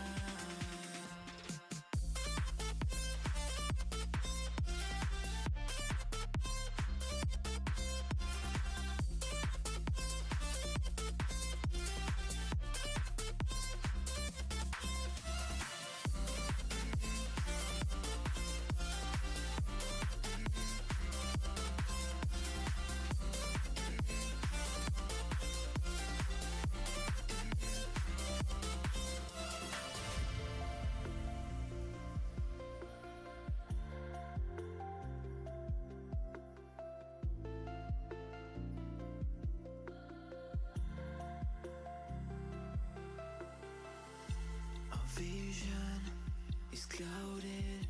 It feels like we've been aging faster. I feel so secluded. I really wish that things got better. It's been hard to keep my composure, and I really wanted to be over.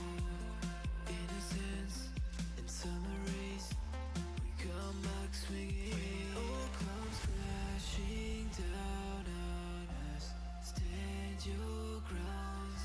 Faith is something that is really hard to find. So take it on yourself and keep your head up straight. Brighter days will come, so you better be prepared. When it all comes crashing down on us, crashing down.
Welcome back to the NACE Star League studio, and we are here with our second Valorant match of the day, Fisher is going to go up against Wichita State. I'm your host, Jacob Palmer. I'm joined by Greg Smith, calling all of the action for you today. And Greg, give us a picture of where these two teams stand in their division. Pretty high. In fact, they are both head-to-head at second place, and they would love each of them to take this match and secure a first-place pick into the playoffs. But only one of them will get it, and exactly one of them are going to get it. We got to face off to find out. It's Wichita State. So you're telling me that there are no spoilers laying in wait down the bracket. It's just these two teams. Winner moves on to playoffs, loser to LCQ. That's simply how it is, yeah. Well, Fisher College is definitely a team that has been at the top of many a bracket, but Wichita State could give them a run for their money. They're pretty much even in terms of their records, their team rankings, and they both lost to the same team, Rochester. You're right, and those are the three R's that make it happen. Reputation, record, and rank are bringing them head-to-head today. It'll be a tight game, and if not, it'll at least be an exciting one. Let's take a look at the lineups for both teams. For Wichita State, we've got Thiessen, Cam, Suey, Truman, and Skeeves. People that we've seen today. Fisher College is going to be bringing in Rex Gator, Chemlord, Syke, Bonch, and Dory. All two teams lined up. The interesting thing is that when both teams faced off against Rochester, the teams they lost to, you kind of try to compare their performance. True. Fisher lost 0-2. But Wichita State managed to take a game away from Rochester. So Yes. we could see a spoiler here. It is always nice to be the man that scratches that flawless record. And you know what? If you're a fan of the classics, have I got a lineup for you? This show could be coming to you from 2019. Yep, very much so. That's the stages that we all know: Ascent, Haven, and Bind.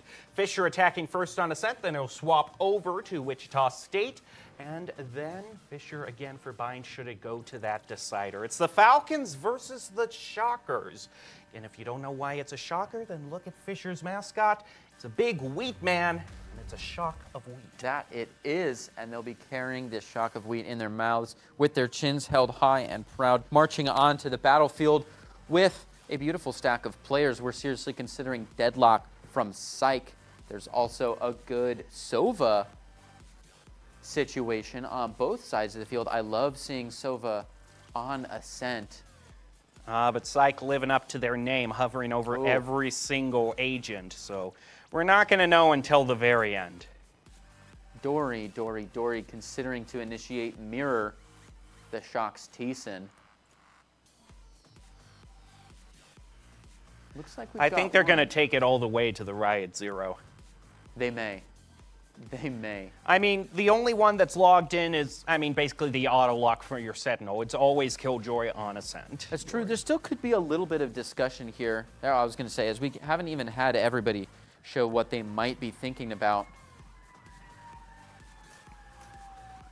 And it is going to be the Jet locked in. In fact, both these teams pretty darn similar in terms of their lineups. We've got a mirror match here on Ascent. Of all the stages that kind of lends itself to mirror matches, Ascent is the one we see it on most. So here we go. Fisher versus Wichita State. One team makes it to the playoffs. The other team, you make it to LCQs, which is a lot less pleasant of an experience. It is not a pleasant experience, and LCQs herself being not a pleasant experience just dumps you off even in a successful situation to a very scary experience playing up against the first seed. Who knows though? These teams might see each other very soon. But also, isn't it a testament to Ascent on just how classic a stage it is that even unlike other classic stages like Bind, Ascent, we haven't seen too many changes to it. It has been solid all the way through. No, if these barren and undetailed walls could talk, they would have stories of being shot through.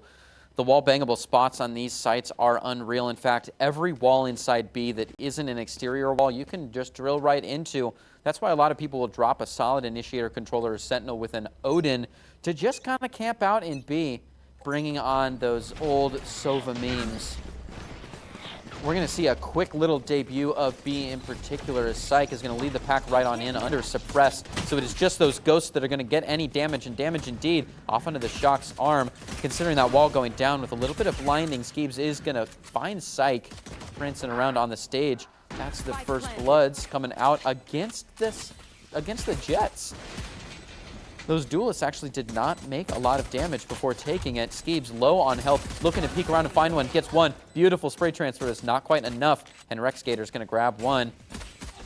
Another little playoff against the Sharks. Truman finds it and brings in .1 against Fisher College. A great start as hopefully they can run on schedule with a 2-1 in their sightlines. Now, this is the disclaimer that I have to, in good faith, give to everyone watching.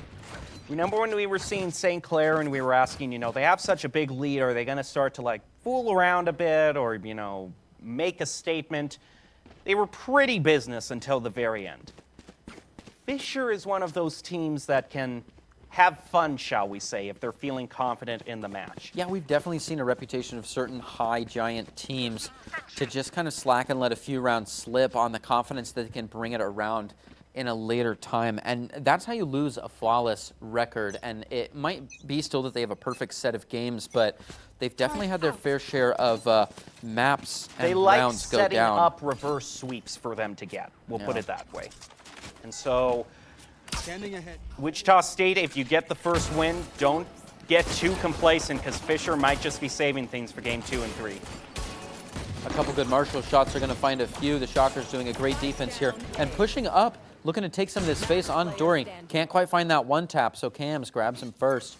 Recalling my box. Yeah, an absolute shutdown for the Shockers so far. Truman looking to stay true to the name and with the Aries. Assist in the push onto that Killjoy to be found in mid, bringing it to a near flawless second round.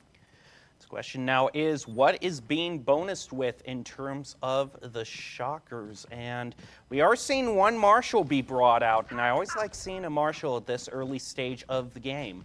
It certainly paid dividends for Wichita State last time. It is going to be going on to that Jet. Meanwhile, just pretty standard rifles for everyone on Fisher. Early push toward A. Going to pick up that ultimate orb or leave it for somebody. Ooh, just ignoring Wine. Dives on through to the Cloudburst. A couple of flashes by the teammate. Knows where he is. Up. Oh! Absolutely stuck in the corner. Thiessen looking to come around. Can't quite find the way out, and pop goes the Weasel. Psych now in hell, holding things together. Cams is going to be the first one onto the site, leading the charge in. A few from above and a few from around as trees are under serious fire. Psych pops right up and grabs one through the wall onto Cams, the first man onto the field. Thiessen looking to make his way behind, Truman with that Aries. Again, bonused in from the last round. Hopefully you can find it. This is a great gun to just be drilling into hell with, looking for those corners, those hot corners that a lot of people could be hanging in. And this angle in particular, Psych looking to pop up and grab another one, and it's there. Oh, the dart away isn't enough.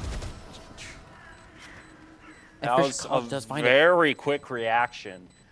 But things going pretty well for Fisher. That's how you want the third round to go when you all have rifles. Now things really get serious. Indeed.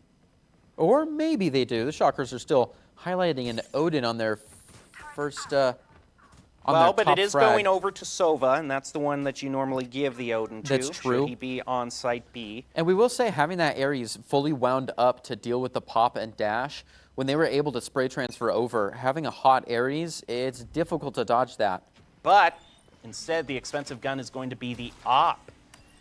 However, that op is being given over to the Jet, watching over A, whereas Fisher is really favoring B in their push. A few darts thrown out by Truman to try to get some information. That's all right. The call's been made. The rotations are coming around. And there's still a little bit of respect to A position, but there doesn't need to be. Wow, Smith goes down fast. Skeebs. Now Thiessen holding it together, chasing after a few of the defense.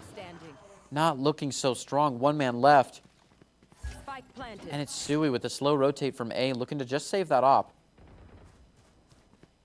Though they could be on the hunt. Getting that free op could be very nice. So he's going to bypass Wine.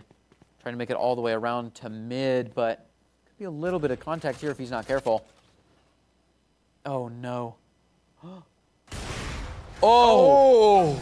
The knife was out. So he does survive. He takes another shot and he just can't find it. The cloudbursts are going crazy. He only has to last a little bit longer. And that is a flawless take as well as an op change in hands due to Smith's Gators hunt down.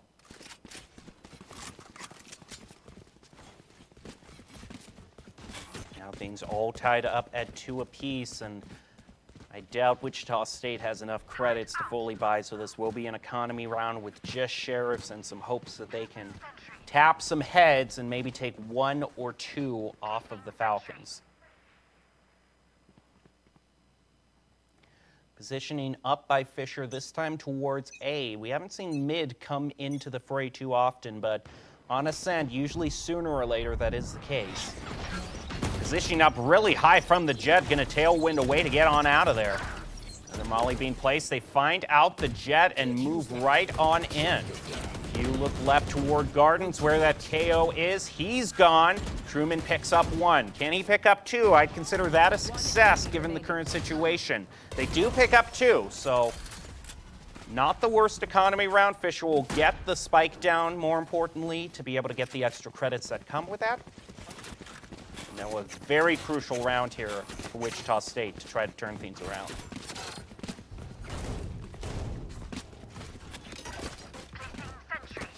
Yeah, looks like this buyout is going to contain that op we saw earlier, as well as a nice full line of Vandals and Phantoms around. Otherwise, we're definitely deep into the gun rounds.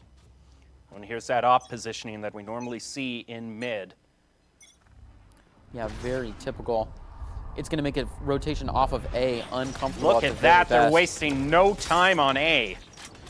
That is lightning fast. Yeah, rolling right in. Defense is in that uncomfortable position of retaking A. It's just no one's favorite.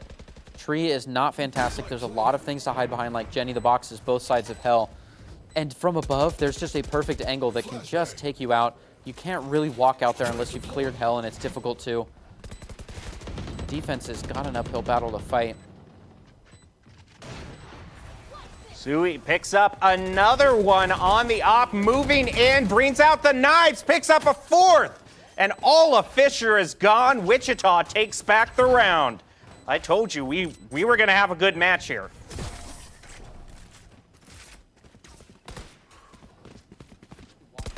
So much of the Shocker strategy is making sure they have that op, so to see it came through well in that round. Spell good things for their Jet. Fisher has enough to fully buy again, but after this round, could be looking at an economy purchase or at least settling for small shields. Though we do start having these ultimates Fisher, come in. Okay, the round after the next round. Yes. Because they can purchase again. They're fine. 6 rounds in is enough to start getting some ultimates. Oh, look at this lineup. Brought out by the Sova already. Thiessen gets one. And we're seeing as Fisher keeps rushing A, Shockers are getting better and better at responding to it. Although Cam's doing great work in hell. Oh. Gets another one for a triple. And now there's just 1 from Fisher left. And as soon as he drops down, it doesn't matter how slow that communication was or how many people got away on cams. After this time, they know exactly where he's at. They know he's low health. That was an easy swing and a quick take. Oh, Old's out of there. Can they do it? This rotate is going to be difficult, but a one-man defense against 2 that have all the time in the world to make it over. Oh, and he's going to move. Oh, I thought he was going to move up close. We'll fake him out with the teleport. Have to be very disciplined in how they attack this. Don't want to take ones-on-ones. Oh. Ooh! Few shots exchanged. Oh, and What a the bait! move. That was a split-second bait on the defuse. Absolutely fantastic. Great bait on the defuse. Walking, strafing right over, knowing the angle he's going to move out of. Just understanding the difference between attack and defensive smokes. Because if that position was the other direction, you would expect a pop outside from the smoke, looking to swing on the angle, but good play there. Bringing it up. Bringing that score just up a little bit tighter. 4-3.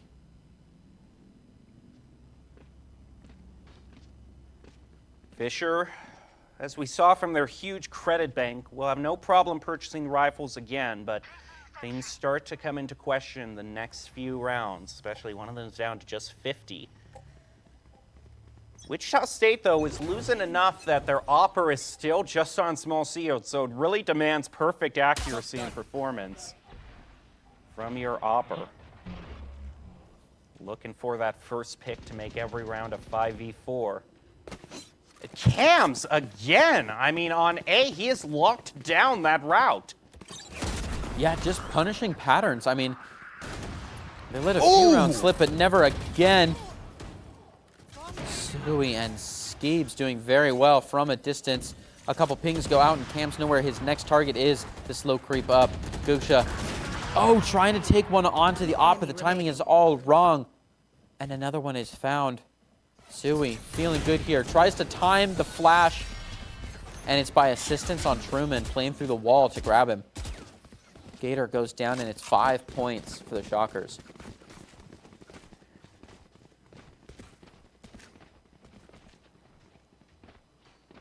Now the question is for this round,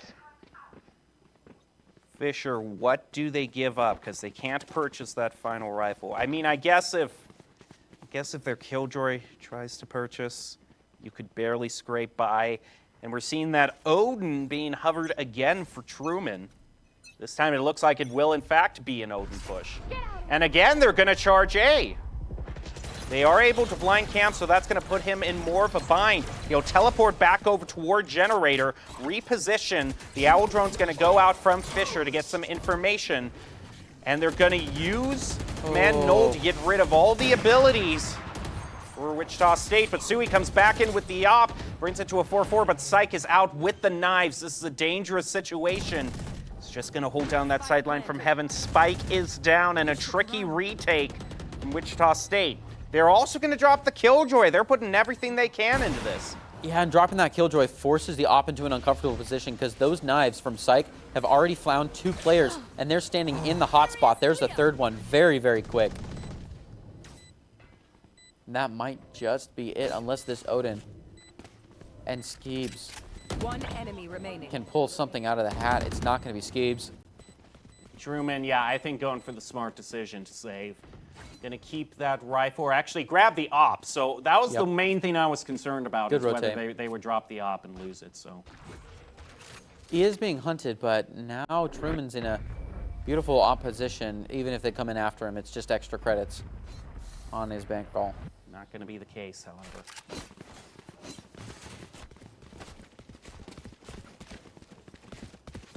All right, 5-4. It feels, man, this has been a quick first half. It feels like it's been an energetic one, that's for sure. Definitely energetic. That was a round Fisher needed to win pretty badly in order to make sure that they had a good amount of credits, because they were getting close to the end. Now they're all loaded again. The Odin still being selected by Sova, but Fisher has just been favoring a rush toward A every single time. Suey is now positioned on A, immediately gets the pick with the op. Beautiful catch, just menacing, holding down the fort here. They're going to get a smoke off, but it's not enough. All that does is extend the zone a little bit. Can use the Cloudburst to play on his own terms. Cam is being hunted down on a reload. That's uncomfortable. Gives Dory a kill streak of 2, backed by something like Rex Gator finding another. Presence is detected in your suppress no more util for you for 3 seconds, and this is exactly what defense wants, to just pace things out. Minute on the clock, though, not a big deal, as the plant is imminent. You do have 2 ults to use, however. Oh! The bait on the plant. Shoot through the smoke, trying to get it, but Dory picks up the quad and lands it for Fisher. Bringing him to 5v5 in the last second. Gets that plant for an extra creds. That was insane. 1 player from Fisher, just 1. Dory pulls out a quad and immediately turned the entire round to completely swapped it over toward Fisher. We could be ending this first half all tied up. Not out of the question that we end this 6 apiece. No, it's not.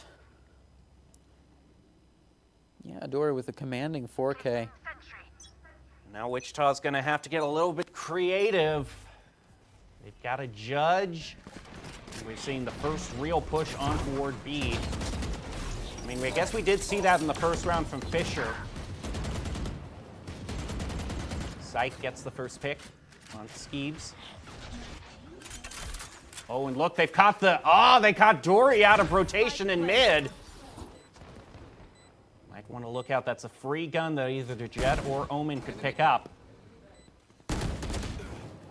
Syke gets another. Oh, double peeked with a Sheriff. Hard to win in that one. Sui, though, still staying in there. Has picked up a Judge. And Great positioning for a Judge, but under so much damage, you've got to get all of your shots off before even one comes out onto you, plus the suppress. They're kind of feeling naked here, only a few seconds left on the clock. exit frag. Yeah. Oh. All done. Yep, well played. That was really well played. Last round. All right, in Fisher the goes half. up by 1 in this first half. Can it be evened out by Wichita State? Last round, a full buy and an op once again for their Jet.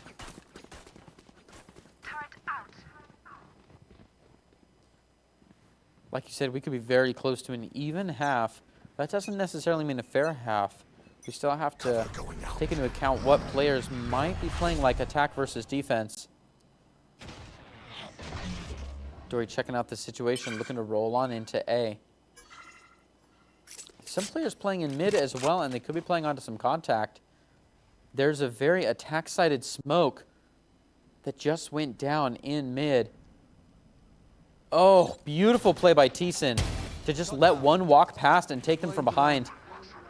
Just being able to read that attack-sided smoke and knowing, oh, if I get up under behind this, when it falls, I'll get a beautiful catch. And sure enough, he did. Throws down a defensive smoke from the Omen and backs right up.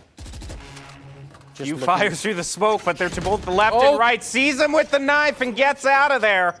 That's just uncomfortable eye contact to round the corner with the wrong kind of knife out.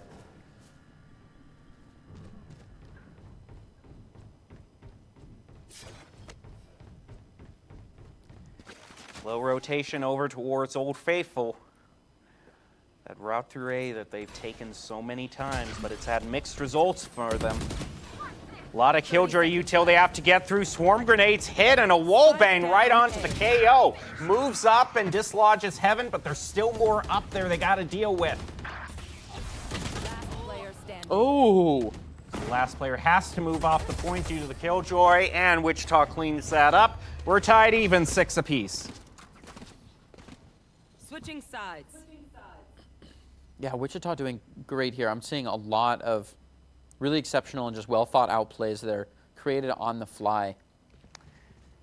You know, I said that Fisher is a team that likes to kind of have fun against the other team, but Wichita in a few rounds has also just been kind of rubbing salt into the wound with their behavior, so it might be a bit chippy. There's only one ticket to playoffs, and both these teams are getting into it. Yeah, that's true. This might be a very good match. It looks like we have got everybody picking their favorite option here. A little bit of light shields, maybe some ghost action, utility of your choice. First round is a little bit of a gamble. Everyone starts with the same amount of money, none. So different play styles looking to rear their heads. One hanging around on the B long, just making sure no big push comes out. Anything energetic from Fisher College is to be expected on a round like this. After no pushback, they're going to go sliding up onto the A, readying all the util. A big jump into the cloudburst, checking one angle. The other one, Oh, it's such a good recognizing angle. that entry smoke and standing right along it. Takes 2.5 down. Dory. He's going to play up and find some, You know, when things look good for Wichita State, it's Dory that comes in and pulls off a triple or a quad. It's true, but we have a very strong Omen One player enemy on remaining. Wichita State as well. I love a battle of the Omens. Sova looking to get a little info. Truman playing against it, and he's got to be careful about Gusha. Yeah, he's got to check this angle. He's not checking it. He'll be punished immediately. He's trying to bait him out, saying, come on toward me. Yeah, a little bit of intimidation Last fire. player standing. Oh, that was such a good call, though, to try to bait out the pointer and just get their crosshair away so that you can make sure you're taking this on a 1v1 instead of 2. I mean, he knew exactly where Gusha was. He knew where the other player was. Just tried to do what he could with what he had. But he's going to go down. I mean, it's just a loaded 1v2. You don't have a lot of options at that point. Guardians coming out with a couple of Spectres and some people hanging on sentimental to the Ghost, maybe. That or they could be in the kitchen and they'll be back to buy a gun soon. Sui was hovering the Marshall there for a second, but has decided to forego that for a Frenzy instead. Positioning up close in Fish Market for Fisher.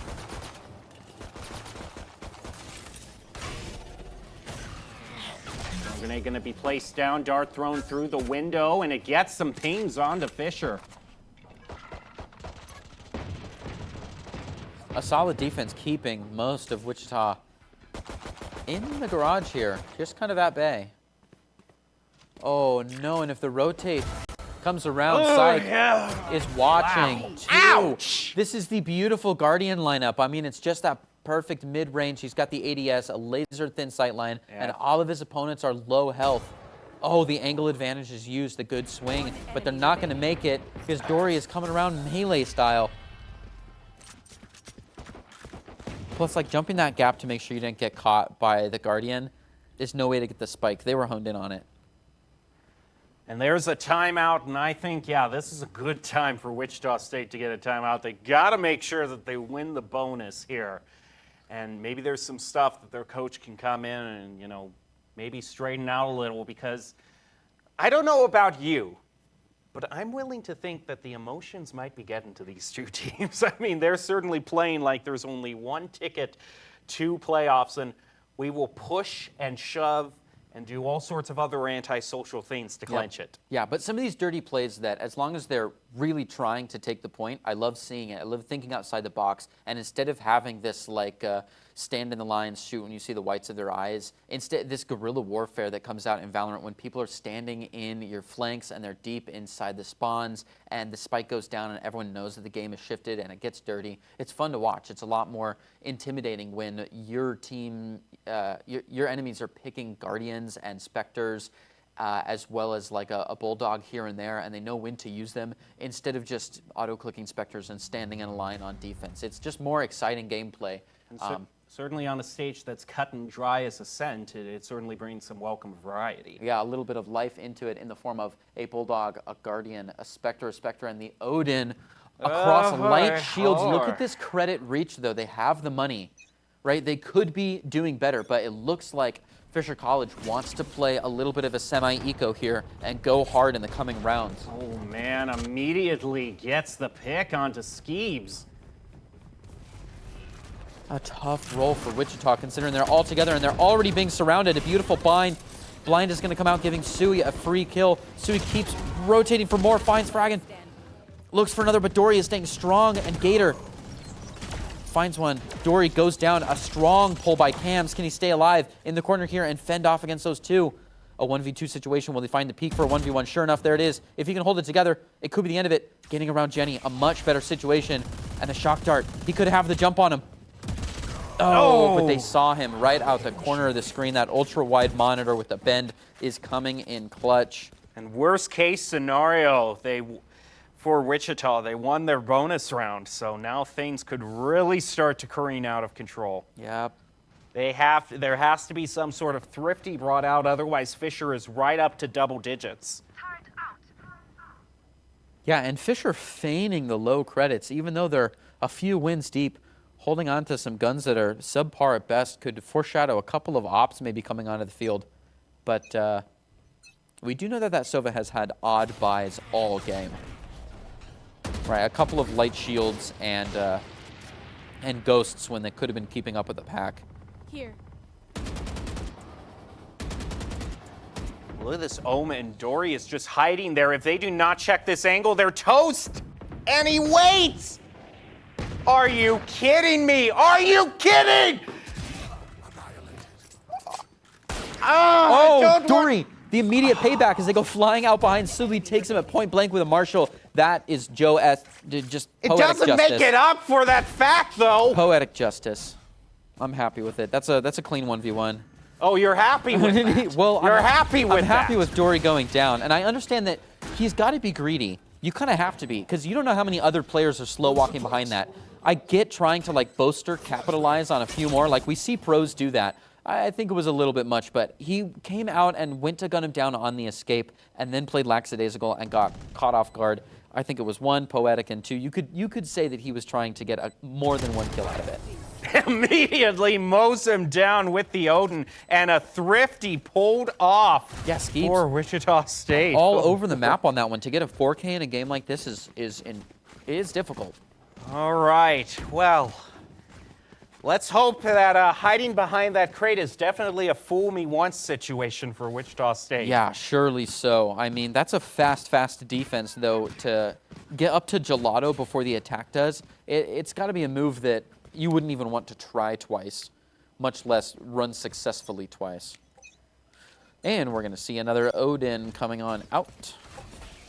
And aside from that, it's pretty simple Vandal City here. Spike in the pocket. A bold choice considering the rotation speeds that Fisher College have been running. Psych ready to burn the dash just to be careful. Not a lot of action. It's been quiet so far, though we do see attack pushing up a little bit, and much the same coming out of defense. Truman staying strong. Wow. Oh. Gets him on the crouch. Dory playing dirty gets one. Sui in another neck of the woods is going to grab one more, and they have to respect the A-site CT spawn here that may have been caught in the rotation. So they got to go quick to B, make sure they don't have any flanks coming out. It's a close one. Sui trying to watch the angles. Is going to have a beautiful angle onto one that was just holding W like a rock was sitting on it. Something around the corner. Not fast enough. Sui going crazy. Gets one. Ignores the chaos behind him. And with one more. Oh, what an assist. Coming in from Skeebs to close a near flawless round 8 from Wichita State University. A beautiful play from front to back. Well, I guess the shoe was on the other foot in terms of not checking the angles, because this was the time when it really bit Fisher. Yep. I think this is going to be a long one. I think we're looking at overtime. I'm going to call it here. Ooh.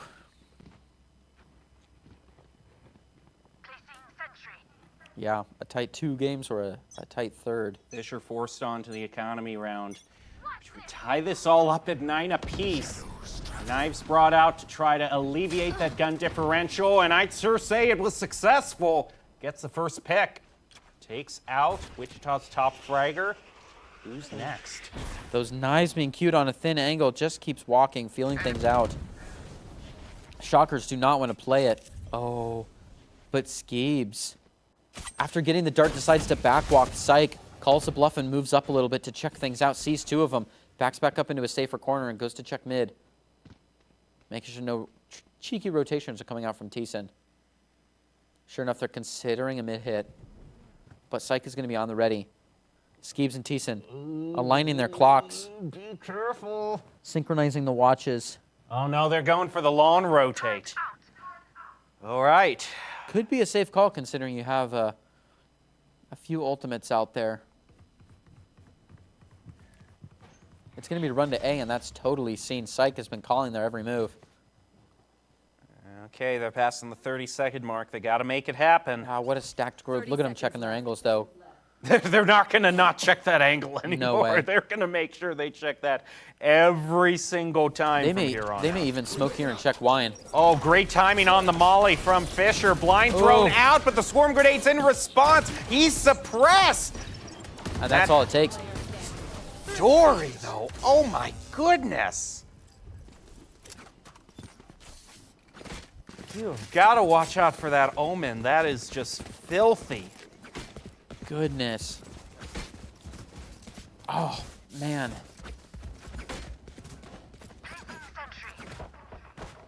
Yeah, Dory's got the carrying capacity of a minivan and the firepower of an ironclad. A swift 3K to avenge the death of his recently And none of them ultimate check fold. the angle. Oh, Dory just holds the angle. 0 for 3, and it's just click, click, click. You gotta check your angles. Little bit of util disability there. Oh, right as he pops the ultimate. Cam's fights back, however. It's 3 apiece. We've equalized. Yeah, two-man trades as Cam's finds 2 and Psych finds 2. The only difference is Cam's is still alive. Truman gonna go down and Skeeves to avenge. That attacker Killjoy dropped right on top of the smokes. This is the chance to plant, but it looks like they're not on the same page about that. Just waiting the times out correctly. Cams is gonna go in and get the plant in an unstable state. Only 2 players alive on either side, but one of them is low health. Castellan, he's getting up pretty close, and now the suppress brought out. Getting close up to that smoke when that sucker drops. It's an instant 2v1 if he can find one. No! That is a devastating position to be in. Skeeves is going to be absolutely just overtaken. That's a quick trade and an easy defuse to give Gator a few credits and round 11 for Fisher College. That is a huge win. I think that one's going to do it for the first stage. It just might. It'd be a serious fight Wichita would have to put up to grab that many points. Man, just a bold call to stand right in front of that and watch it drop when you already have the footsteps of 2 players on the other side. Yeah, I mean, you're taking a gamble. That is such a... he was low health too, so I mean... I guess if to really analyze it, if you're confident that your backup player can win on a 1v1 because they have the entire site, then you have to think that when it goes down, can I take one before either of them take me? And you just have more area that you can look at, I suppose, as long as they're not standing in a line. It's tough to say, but I don't think I would have stood there. Well, good start for the Shockers. They're moving on in toward B really fast. Ooh. They are able to spot out the Sova, get a few dinks on him, push him down to around 100. Winnigan Move baits up, out a he gets few a great knives. angle onto Thiessen. Down to 3 apiece. Spike planted. 8v11, 3 players on both sides. A strong hold onto the tar pits here in the mud. Oh, he's got such a good owl drone. That spotted all of them. Oh, all the info and immediate communication. He doesn't even have to use that for himself. Psych already playing through the walls to grab a few. 2 are known to be in the boathouse, and after a maul. Dude, Cams, what a play. Oh, Threw the paranoia as a bait, not even intending to use it, peeks around it and gets a shot. Truman looking for one more, finds it. Oh, very, very close, and Cams closes it off to grab point 9. Fisher College need only 2 more to get out of here without any kind of, barring a overtime situation. Fisher College is looking to get 2 more points, and the Shockers are looking to grab 4 more. So they've got to play twice as hard here. They are on a little bit of a front foot considering their last win, but it was far from flawless, that win. So creds should be fairly tied. We've got a couple of odd guns coming out here, including that Guardian. Some people giving up on some util. And it is a typical split push, 2 holding the long, a fast one, Truman to grab 1. Do you just back off of that? Don't push B. Spike's still in the pocket. Take 1 for free, let them equalize, move around. It looks like they're considering it. As that hit onto A comes out, though, you got to check all those angles. Gelato is contested territory now, so the slow walk is here. Sui leading charge with Truman. They're looking to stack this 50-50. Make sure a double swing comes out. They kind of slow roll it. They're going to have to be more coordinated than that to enter this site. The dash is up, the cloudburst is in. It's a very, very typical roll. This is practice. This is rehearsed. They check. Oh, there's a Killjoy placed down. Yep, they're going to immediately use the Hunter's Fury to get rid of that sucker. Another Hunter's Fury used in response, able to flush out Heaven. Now they're up 5-2. Now, the margin that they win this in is going to be huge implications for the credits and what Fisher can do next round. And they pull off the flawless. Wichita State not going down without a fight. Almost tying it up. Yeah, they might not go down, period. I mean, 1 more round to bring it to what is effectively overtime. You'd need to win 2 rounds total. What did I tell you? What did I tell you? It would go long. Yeah, and I mean, when it's a 5-2 and you've already got Spike down, that's time ticking above the other team's heads. And if they're missing their top frag, it's an uncomfortable situation. We haven't looked at the frag distribution yet.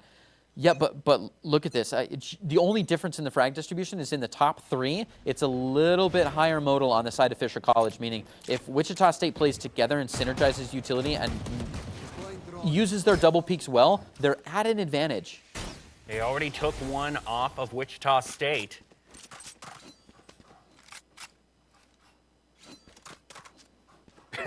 Just swap. It's okay. I'm indecisive too. But like with donuts, not the gun that I want to use. A little bit more of a risky time. Oh, look at this. Oh, this KO. It gets the flank onto Truman as well. Does Fisher pull off a thrifty to avoid effective overtime? A serious pinch is coming around, but Cams is expecting it. He's going to drop a little bit of the paranoia backwards and be focusing forwards. Looks like they don't want to follow through on that pinch after all the pressure that's come on up front. Psych with the Guardians going to find one from afar. Cams holding it pretty tight, looking for anybody to kind of peek their way on. The Spike is down. They are forced to make their way in. Oh! Finds one, but it's just not quite enough. Gator on the defuse, and they go looting the site. Absolutely devastating for Wichita State. Loses a thrifty. Match point. And there it is. Match point. Wichita State does have enough to full purchase again. It's got to be a perfect run of 2 wins in a row from here on out. No margin for error. This is it. Let's decide it. Either Wichita State rises to the occasion or they go down 1. Gam's holding back, looking for an aggressive push from Fisher, and they have done a few. They have done that a few times on defense, gotten pretty close up. A lot of spreading out in mid. Lock control of that down. Whole lot of KJ util through gardens, however. And they think about it for a little bit, still keeping it open as an option.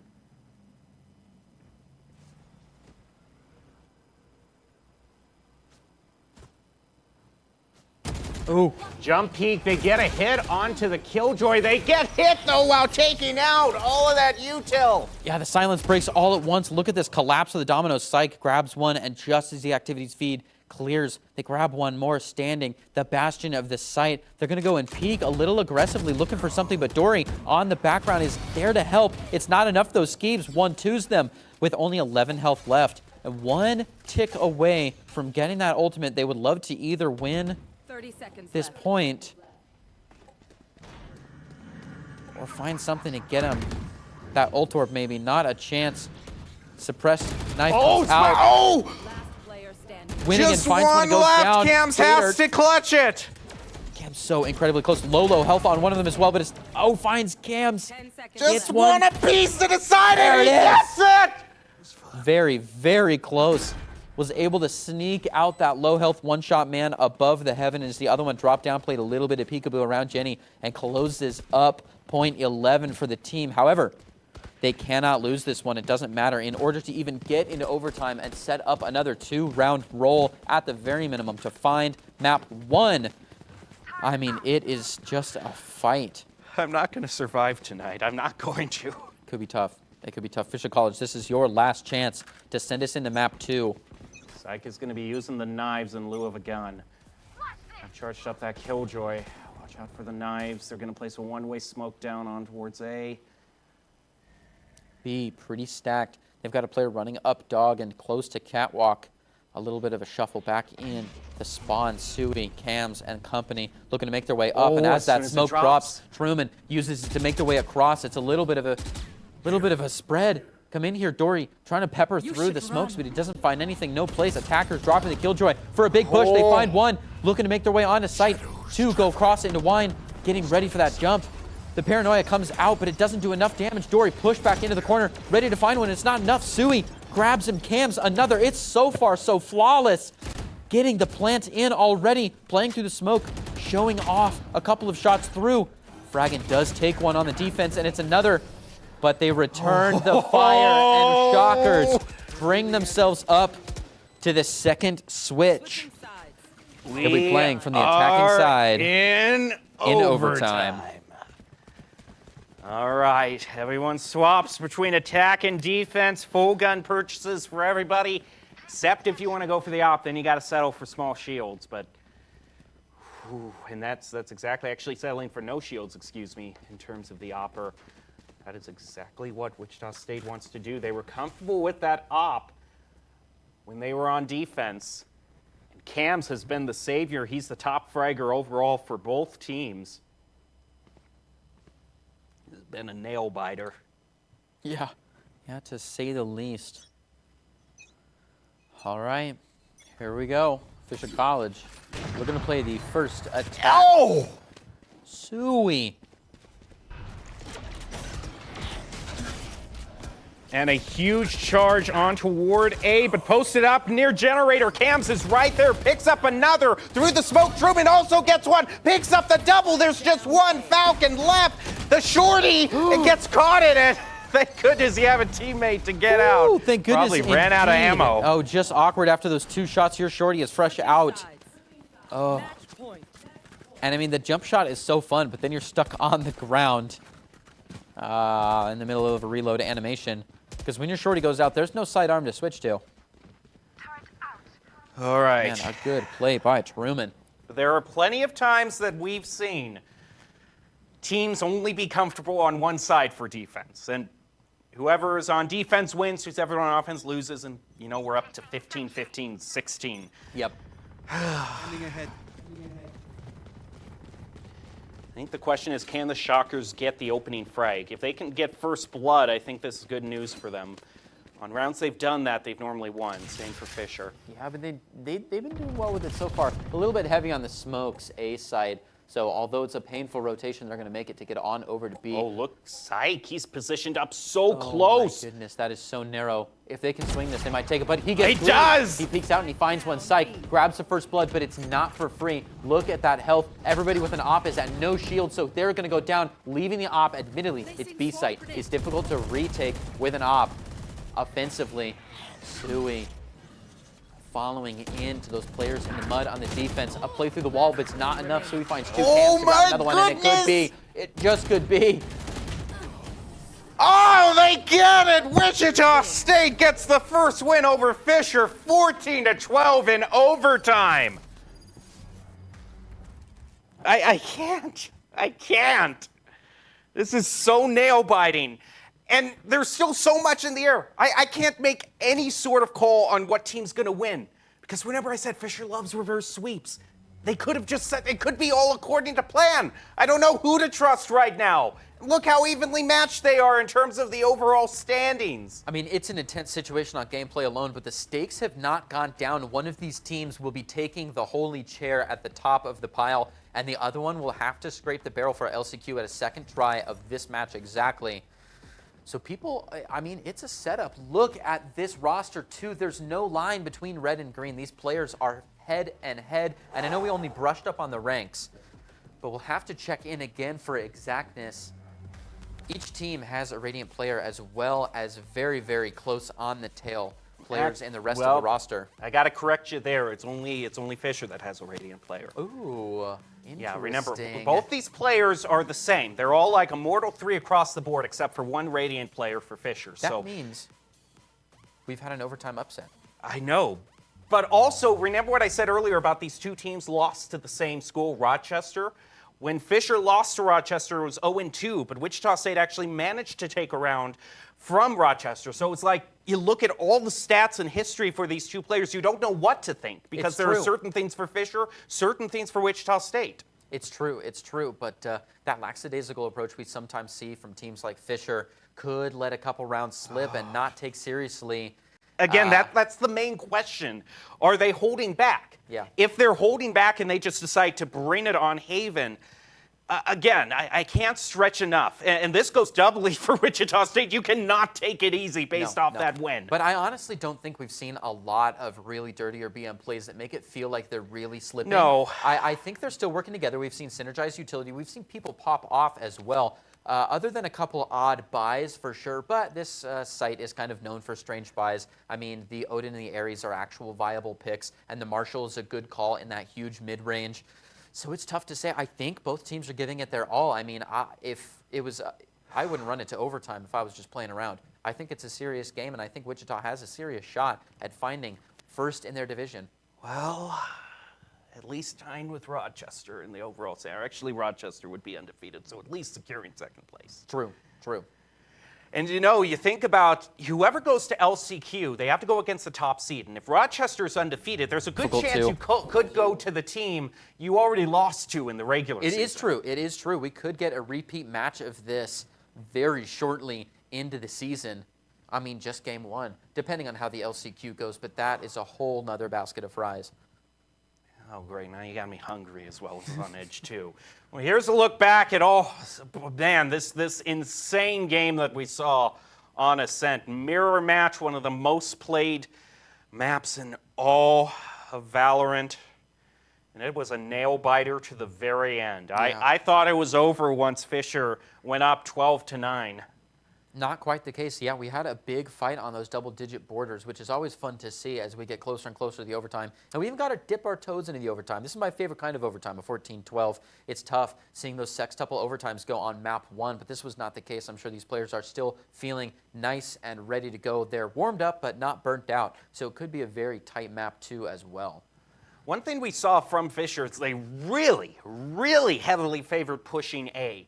And I wouldn't say that it was a slam dunk for them. It wasn't a complete disaster for them, but I have to wonder if them pushing the same site so many times allowed Wichita State to really even up the score. Because Cams especially, in the way that he held down A from heaven, got a whole bunch of first bloods just predicting that Fisher would charge A again. Yeah, but retaking B is so much easier than retaking A. I mean, you have that wall-bangable wall, and the way to get into it from spawn is a straight line, and then you're on. It's not like you have to run around anywhere, go up any stairs, or come down over a heaven where someone could be shooting at you from below and from the side. A is just difficult to get into. It's a little bit twisty. So I think they just found a niche that they wanted to fill, and if it ain't broke, don't fix it. So hopefully we don't have any repeatable patterns or repeatable problems or problem patterns on this next map. And it just came down. on round, let me see, round 23, 11-2, 11-12, it came down to that one-on-one. And Cams, you gotta give, if there's a candidate for MVP for Wichita, if it wasn't for him at the last moment, the Shockers would be down one right now. And let's be honest, if we were going to give an MVP to the other team, it would probably be the other Omen. You know what? Both Omens are just, forget the Jets. Although the Jets have had really good plays. I can't say completely forget them. But these Omens are the ones surprising us the most. I mean, considering the coverage that Jet usually gets, as she's quite literally the cover girl of the game, having these Omen plays is very exciting, but we haven't seen any very cheeky Omen ultimates. I mean, we saw a couple of shadow step jumps, and in the first game today, we did see a nice ultimate play, but it didn't really blow my mind. We did see it used one time to change from A to B. That's very true, quickly. we did see that, and a quick rotate is a viable use of it, but I want to see something just even more chess 100. All right, we have got Haven ready to go for the second of this best of 3. Wichita State at match point, but the big question, the elephant in the room, is if Fisher is simply toying with their opponents. Yep. And I don't know. It's that close. I mean, I didn't see. I'm going to lean on the side that Fisher is giving it their all. I don't think Fisher's playing with their food here. I think this is a real match, and I think it's really that tight, and I think Wichita took a very clean win. I mean, it just doesn't get that close, right? If you're willing to walk a tightrope like that, it's not with no safety net. I can see those kind of rounds when you can blow out when you can, but Wichita really gave them a run for their money a lot. I mean, those first bloods, they didn't just go prancing around corners. In fact, they punished the other team for doing so. So I could definitely see this being an all-out game. All right, Wichita State is attacking first on Haven. What do you think about that? I mean, it's Wichita State attacking first on Haven. It's interesting because they were ready to rotate pretty quickly, but once they found a site that they liked, they really stuck to it, and I mean, they really did. So I assume that they'll take 1 or 2 shots at B, and well, we saw excellent opping on the side of Wichita State. So Fisher College will probably just be attacking A as often as they can, I'd assume. All right, here we go. Wichita State versus Fisher. Starting to lock in the agent selection. A lot of running it back. Pretty much the same composition, except they're bringing out the breach here for bringing out the breach instead. Yeah, never a bad call when you have a lot more space. I mean, those 3 sites, and we say it a lot, because you have to set more of a footprint within the same kind of map size, you end up making a lot of the walls thinner. There's just less negative space, and it makes these breaches so strong on places like Fracture and like Lotus and like Haven. Simply the 3-site maps are those with the most traversing area and the most entryways into each site. So it's not a bad swap out to make, and both teams being on the same page about it just shows you the caliber and the understanding of the meta. I mean, I'm really not that good at the game. I don't get to see the roster picks, and whether or not I would make that trade as confidently as both teams do without seeing what their other team is picking just really shows how inside each other's head these teams have to get. Select your agent. Wichita State waiting till the very last moment to confirm everything. Right on down to the right, 0, and now we have locked it in. Both teams going double initiator. We are heading into Haven, the deciding match for the regular season to decide who gets the final ticket for playoffs. Fisher or Wichita State. Shockers leading by 1. Now we head down toward Haven, and a quick look at the B site, which isn't either team's strong suit. A lot of teams will only use B if it kind of comes up as an option once ARC have been locked down. ARC are the definite favorites. Or they'll try to take a quick early round first blood and then rotate out of there. We definitely get some pressure onto B-Box, considering that if you own it and you don't want to plant there, it's as good as a mid on any other site. I mean, you have a quick and easy rotate to the back of C through target area or right to A through A short, which is a devastating hold on Heaven as well. So it's not a place that should be ignored by defenders, but just you don't see it really committing all the way as often as you do A or C. And I do want to mark that we said these are pretty much the same compositions as the last round, but not by like player character matchup. We no longer have Dory on the Omen, even though there is an Omen in the ranks. So we should be watching that breach. Quick teleport up toward B. Trade 1-for-1 for both teams. Wichita State hurting a little bit more as far as health is concerned. Not looking back, and Psych punishes from the window. Yeah. But Truman making a run of his own. Psych gets another, looking for that 3K on site as he's the last one alive. Low health. Oh, that was a beautiful flick straight to the jaw. Just a spike dropping moment, bringing it up to 0.1. That foreshadows a nice 2-1 before the gun rounds. A great position. And I have to wonder what was happening here. Yeah, that's interesting. I mean, wasn't running with the knife, was like walking with it. Yeah, was walking with the knife. They didn't even have a gun out. Facing the wrong way and walking with the knife. I don't know. It's tough. I mean, I understand that if you have to walk. My shenanigans alarm is like blaring right now. But maybe I should just, you know.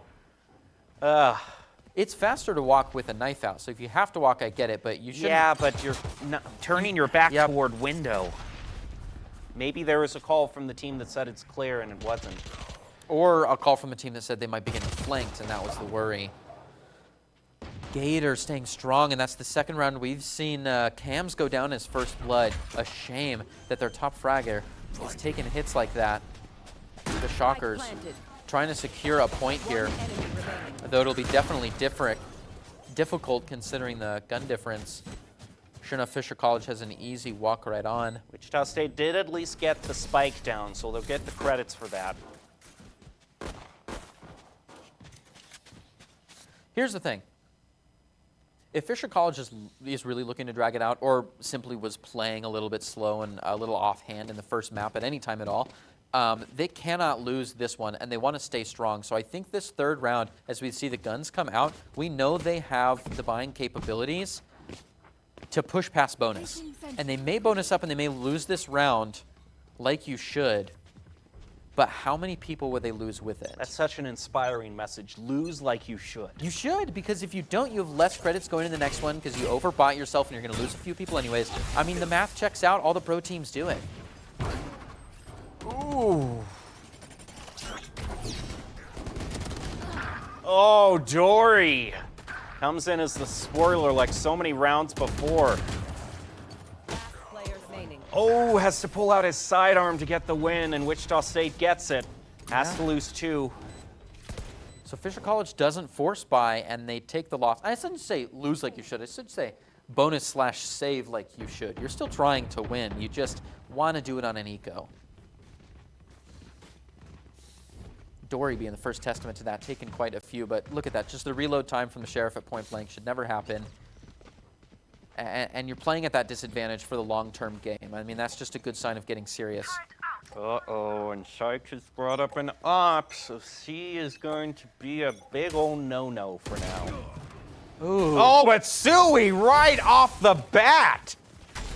Yeah. We know Dory likes to kind of surprise the other team, but the surprise was on them instead. I mean, Suey last map was taking first blood after first blood. It felt like the timer would go down, the walls would go up, and Suey would go straight on in. Ooh, beautiful info from Suey, looking to track down this player. A few. Oh, what a flash! I mean, he had an easy one picking cherries. Fisher Truman. down by 1. Throws out more smoke. They have to go through this one, however.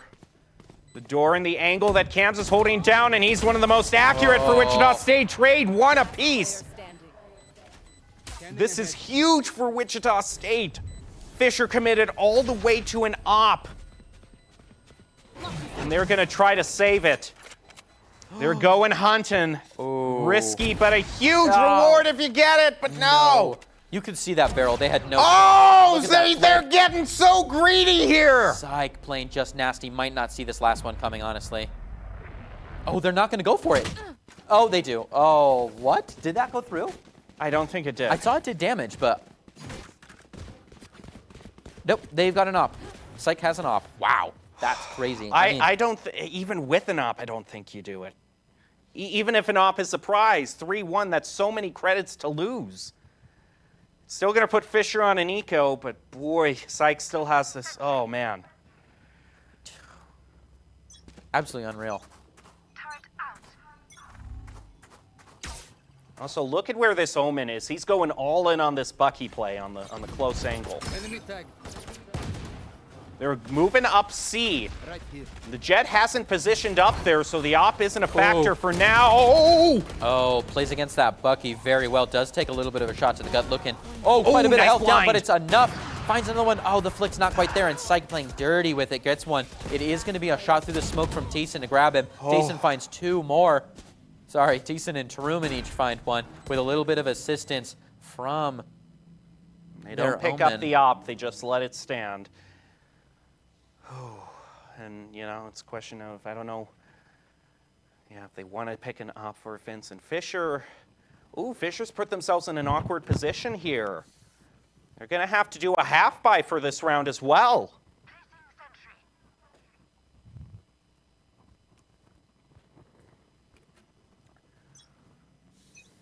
Wichita State up by 1 now. Quick exchange through mid, sees a 2-on-1, immediately gets out of there.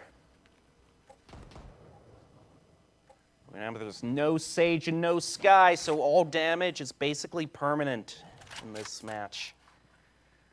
For the last 2 rounds, people were very, very close to getting their ultimates. We're going to start seeing those roll in, and you kind of want to pace those out so you always have the threat at hand. We haven't seen a lot go very recently, save for those knives, so I suspect we should see 1 or 2 get popped this round as well. Round 5, 6, 7 is usually when we do.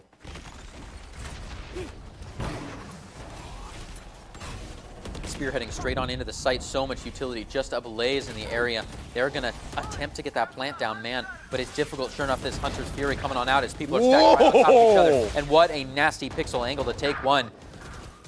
Like and Dory find their one. Cams does get a good reply onto him as the top fragger still alive in a 3v2 situation. Shockers are probably feeling good about this. A plant down, holding the angles, and look at these back and forths. I mean, Nice around the corner. peek. Saw But the Cams- end of the barrel. Yeah, Cams finds it.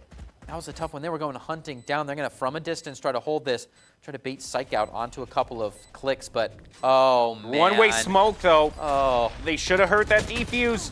Yeah, they did. Okay. Woo! Very, very bold of Psych to go up and try to defuse out when there's a one-way smoke sitting right on top of a default plant and no one's checked C long. I mean, that is the biggest slice of cheese and the largest rat trap I have ever seen.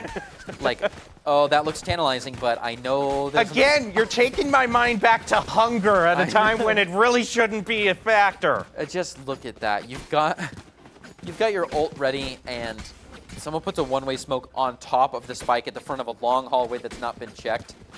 That's a death sentence. You're walking the green mile there. Close angle being held by this KJ in the garage. Cover going out. But they're going to be playing B. You know, they're making me eat my shoe here on how much I've been talking about how much B has been focused. Because we haven't seen A at all. It's been 6 rounds and no one's tried to push A. Oh, yeah. And you asked me, like, oh, they're on attack. What do we see here? And I'm like, oh, a lot of A hits, that's for sure, considering all of the power that we've seen on ops coming from these teams. I mean, Sui has been going, just damaging the situation with the first bloods. Wow, and a pop onto them. Psych, bringing back that name to the Jets. They didn't like all the Omen power that we gave them. Yeah, Psych is the one, you gotta respect him. He is so deadly in these 1v1s. But Sui has set up a nice 5v4 almost every round here. Psych to grab another one before going down to Skeeves, an honorable player as well. Takes a beautiful angle just from a couple pixels, shadowing a few hairs. That's all he needs is a single footstep to pull the trigger on. And another wall bang in mid. 2 players left with the attacking Spike on the site. The good news is one of those players that's left is a KJ who can just stall out, but that stall is not even going to be needed. Cams. Wichita State up 3 now. He gets the plant and the kill. Coming around the corner onto one Psych to grab that op again for 50 creds left in the pocket. I mean, they're thirsty for it. See how many food analogies we can get out. I hate you so much right now. Oh, boy. I say in jest, of course. I'm glad you're with me. It's just, you're really taunting me in that regard. All right. Yeah, we've had a long couple of games here. I'm sure the players are getting hungry too. I mean, it is a mental game playing a marathon like this as they threaten this back and forth on game 2. Psych moving up slowly but surely. The turret's going to spot him. Few shots, but he doesn't take it out. I mean, you just can't. You don't want to give up an op position. Yeah, give it away. Well, he's going to give it away there. This defense with a nice scatter, maybe thinking, oh, it could be could be a little A. Not the case. Look at this streamline right on down. They can't see this. Oh, but they popped right in. A little bit of damage done, but it's not nearly as bad as this. The Rolling Thunder to send him back. Oh, it was there, but you just can't take it. Skeeves. What great quick reaction time by the rest of Wichita State. They saw the Rolling Thunder, held back, and then Skeeves comes through with the double. And Fisher has spent so much for this round. They had to buy an op. They've spent a lot of their ultimates. And are we finally seeing the A plant? It took us 8 rounds, but here it is. It's defense Watch actually. this angle. Watch this angle. Oh, yep. Oh, no. Oh, it's devastating. Oh, that's rough. Defense rotated before offense did. Offense was thinking about it, and the Shockers decided to get a move on. But Fisher College has a straight line anyways because they can't even move through B. Oh, what could a still setup. take this in the 1v1. I saw the headshot be brought out, but he was using a Phantom, not a Vandal. It's devastating. The difference is unreal. How close can you get? It was the crouch. Unbelievably close. What a 1v1 to cap it. That is not going to be a total changeover, though. I believe that brings us up to a 3v5.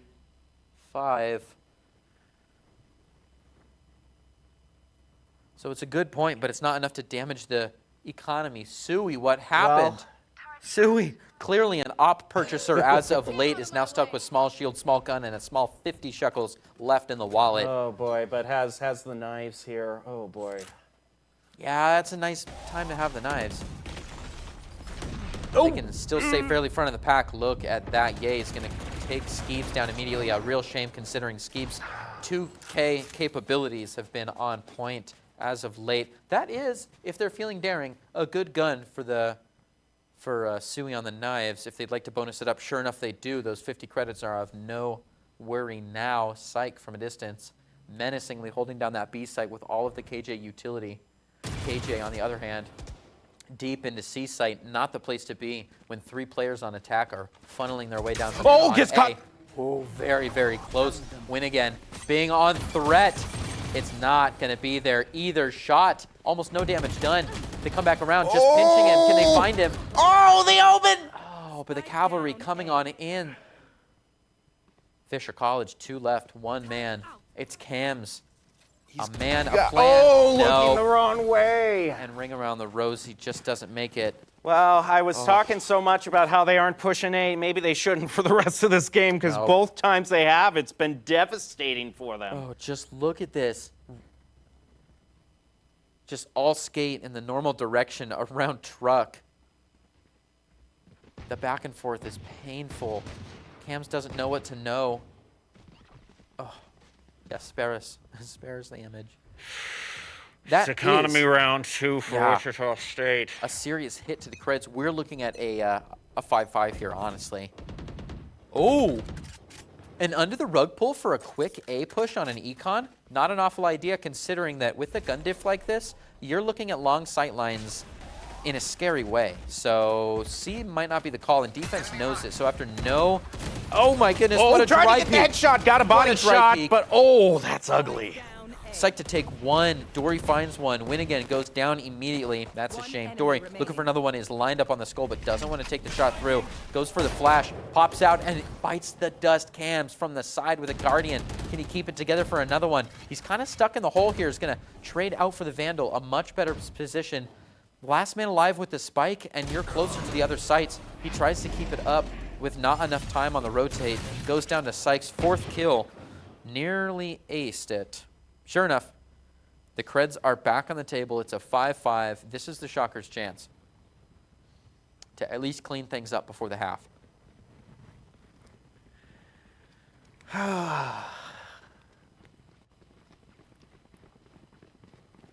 Apologize for the lack of commentary. I just need to take a drink of water. Yep, this is when yeah, these games are intense. All right, sometimes.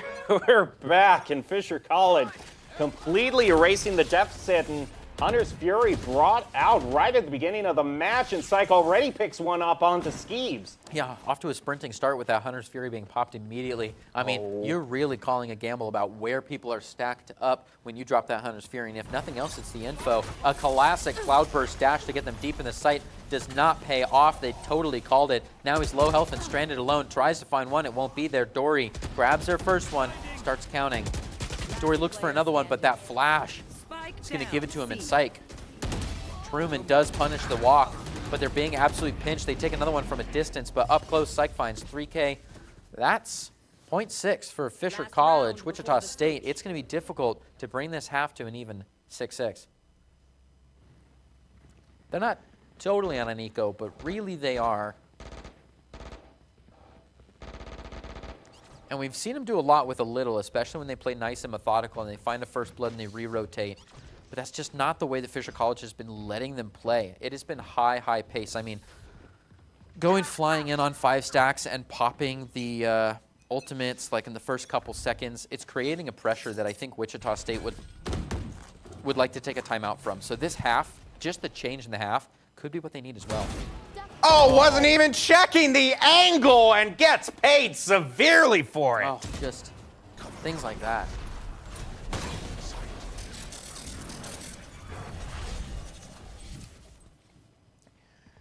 Fisher College looking like they've stepped it up a whole bunch and are on the hunt right now. They don't check the angle from Camps. He trades 2 for 1, but it's still a 3-1. Gets the pick. Thiessen gets it and picks up the spike. It's a 2-1, but the flank from behind, is he aware of it? He's not. He was checking other spots. He's got a beautiful placement, though. He can check it from back sight. He may just know what it's like. Okay, now he's starting. Ooh. Oh! Oh, the peak time was on his side. He could have moved back, baited out a couple of, let them bait out some shots. But, I mean, when you're taking a 2v1, throwing the util and trying to get rid of one-on-one so you can just play Ring Around the Rosie on Tetris is not a bad call. He did his best. It was a beautiful shot. They at least defeated the Flawless. It's a 7-5 moving into the half. They were behind by 3, but now they finished the first half 7-5. If they find this pistol round, they could be looking at an 8-7. Not an awful position to be in going into the full gun rounds when we start to see some of those ultimates pop up. And 8-6. An 8-6, you're right. Or no. If they like take 2 rounds, Yeah, they and take give 2. the bonus up. Oh, they go to 9. Okay, never mind. Yeah. You know what? I was wrong to correct you on the math because mine was as bad as yours. I was right, but I wasn't confident. That's just as bad.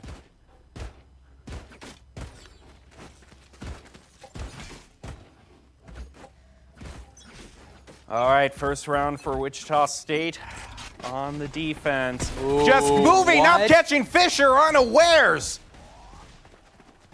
What a gamble stack. I mean, the definition of they're coming around with the ghost, finding a couple headshots, a couple shoulder shots. As the dust settles, one man's left, and that's not enough. Ghosts for everyone. Big time players make big time plays. That was, oh my goodness.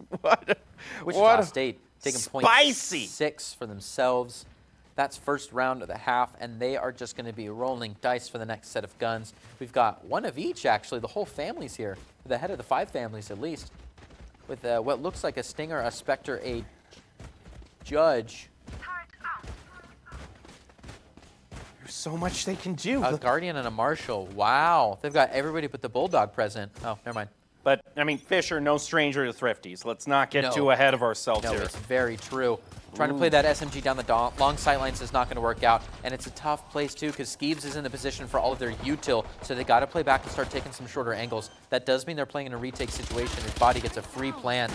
Sorry, Dory gets a free plant. Skeebs looking to fend off the offense, making their way in. Thiessen through the smoke. He's going to grab one. But they're just right at the gates here. Oh, the paranoia from the side is the catalyst. A few go down. It's 2v3. Can they take it? One man remains. Dory, he's got a lot to play against. Wichita. Close it up. Oh, we're tied up again.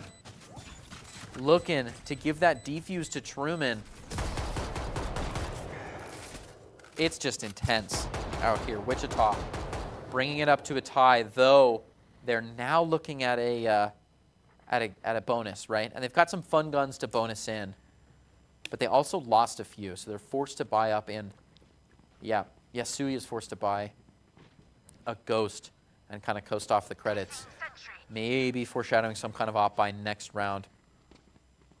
A Sheriff, bold. I mean, there's no way they can find 5 ult points before it matters. Small shields coming out from Skeebs and from one of the... Oh!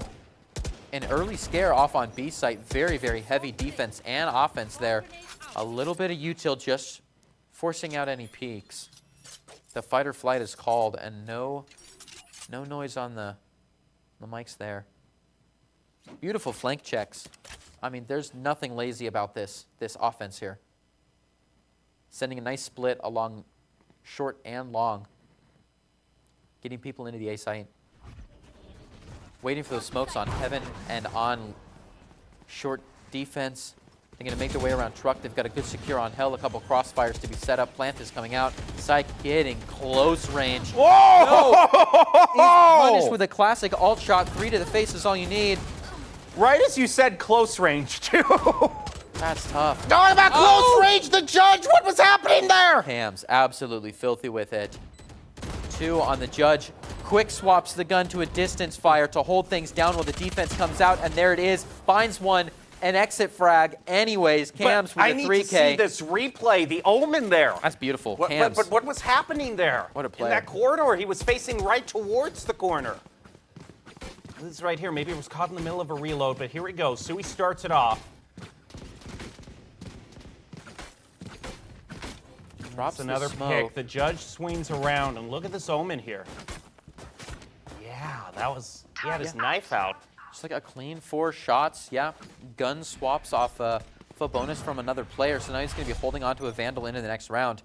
It's an excellent chance for him to get a cheeky position after no creds have really been put in. Look An at this. operator, and what a Oh, that's it's not enough. uncomfortable for the op. They're moving up so fast. It catches him on the flank as well. Talk about uncomfortable, a man in your own living room when you come back with an op, Truman shooting people out of the sky, but now he's got to play from the corner. Offense and defense, the lines are blurred. Defenders are going to find it, and the Wichita Shockers bring it up to a 9-7. Things are just getting The messy. smoke just went up. We couldn't see anything, and the elimination feed just cascaded.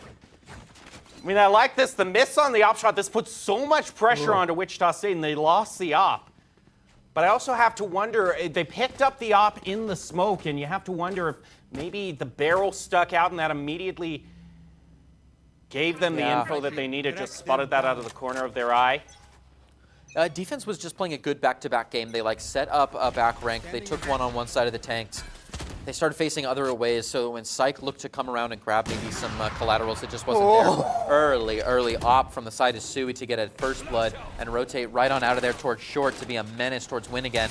Win again looking to use some util just to make a scene and get on out of there. He's going to watch his brother's back as he comes rolling down the long haul, and they're going to try to make a flash rotate over to C. It just might happen, but not fast enough. We've already got a little bit of util covering C and B, so if they want to rotate over, it's not a problem. Looks like they're not even going to think about it, though. KJ standing strong on double box. They do toss down that turret, so Wichita is alarmed. As they make their way around, they're setting up a default plant to watch from long. Win again, playing close range on this smoke, which will go down pretty soon. Ooh, decides to respond in the fight or flight with a sprint. Skeeps finds 2 and Camps gets 1. He's always reliable for that 1.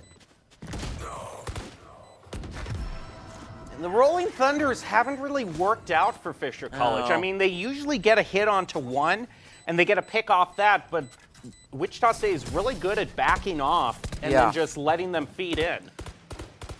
Backing off for chasing in after. I mean, look at this play right here. He sees it. Yeah. Oh my goodness, that the Wichita's breach just booked it out of there.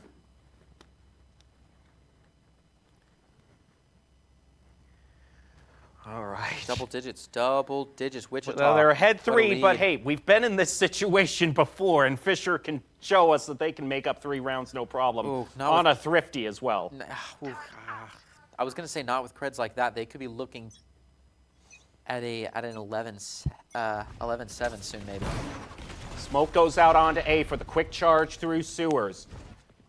But Sui repositions to quickly lock this down, and if this jet peeks out, quick flick over, and he gets the first blood. Sui with a flick so clean we could eat off of it.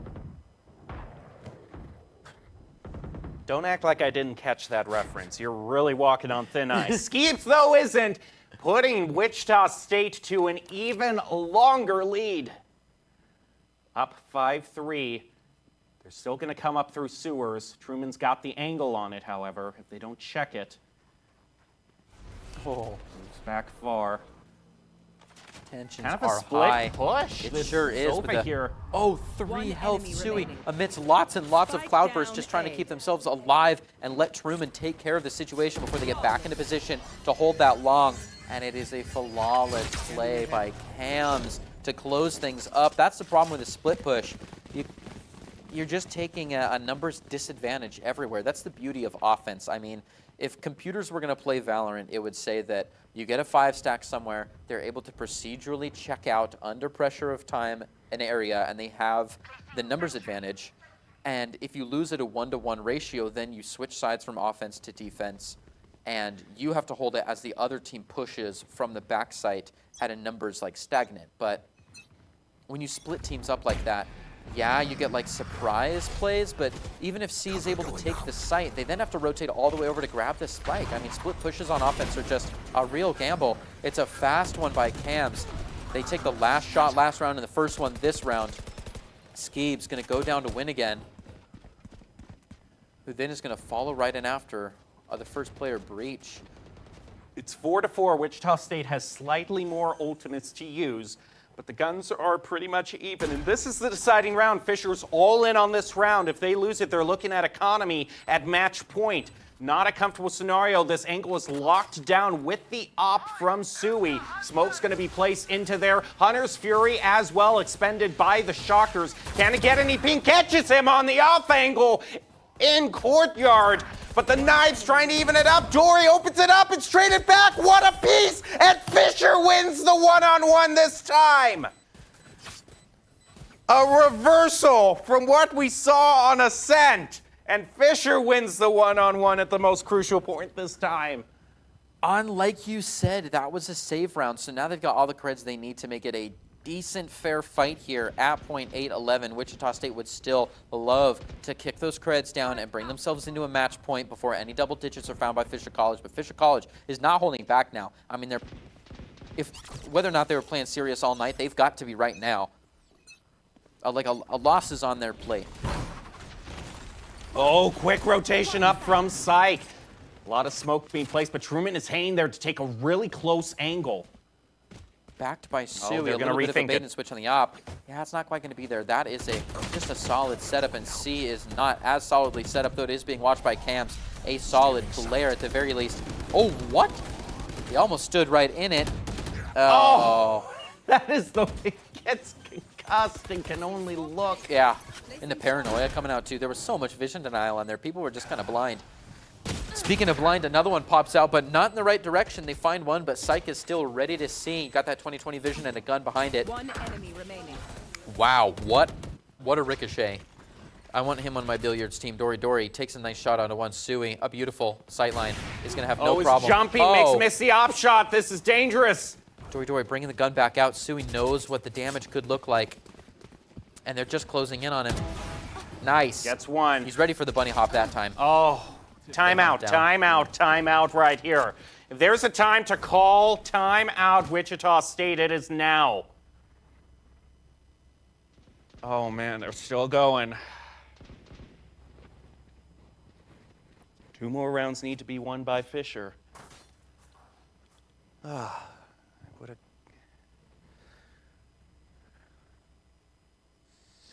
can still full purchase again, and I think for the next round as well. Yeah, but the Shockers may not be able to. It's getting to the point where Shockers could be fighting, could be looking at rolling downhill if they don't find a point soon.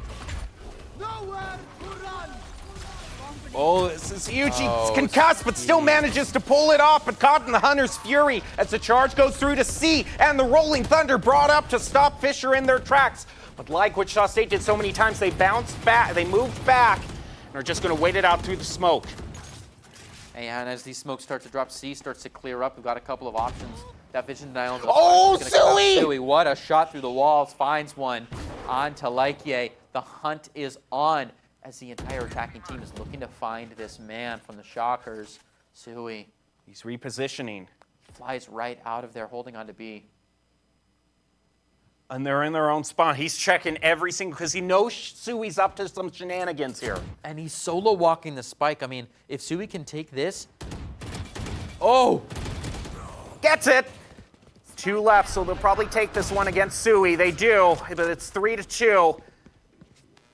This breach, though, if they don't check this angle, he's got the angle from behind the boxes. Gets him! Trade 1 for 1. Wichita State has 2.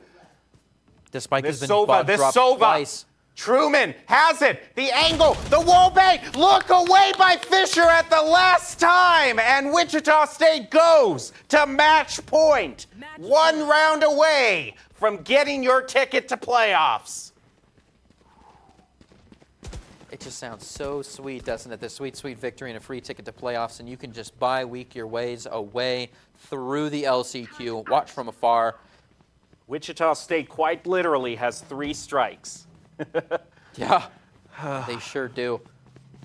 But they don't have the creds to back it. Look at that, scraping by on a 650 out of Sui. And Sui's been putting in the miles, too. They've been making calls. Yeah, but even if they get a win, I mean, it's been coming down to one-on-one so much that wins are still expensive. Yeah, it is. push 'em. all of the appropriate smokes being dumped onto A as both defense and offense make their way to the table, ready for supper. Psych is going to be the first one to sit, trying to set up camp here, hanging out in hell. A few behind the box. They're going to get that down, but so is a defender Killjoy. An attacker Killjoy has to be dropped to make sure there's no Zooey defuse. Truman! It's 4-3 right now to decide it all. Killjoys are gonna go off. 3 players detained by 1. Thiessen takes out 1. And now everyone is just on point detained. We're gonna have to wait it out. 4-2. Fisher, the defuse is trying to go. They're just gonna sink it to try to get the win. Do they get it? They do! Wichita State takes down Fisher and gets the ticket to the playoffs. Oh, I'm shaking. I am shaking. It went into overtime on the first match. It goes to 12-9 in the second. There are thrifties. There are options. There's everything. Oh my goodness. Yep. What an insane match was that? An Wichita State. The show. Oh. That was I'm at a loss for words. I'm done. I have nothing else to say. Especially, and the way it ended too, the dueling Killjoys on point, and everyone is locked down, detained. yeah. The Venn diagram of detention Look, went off, and people playoffs, gambled on both of them. Playoffs are great. No, I know national championship and all that. I don't know if anything we're going to see in the postseason is going to beat that game. Well, that game had so many 1v1s on so many rounds, too. It came down to nail-biting fights with low health where whether or not you crouch could make the fate of the game. Okay. It is intense.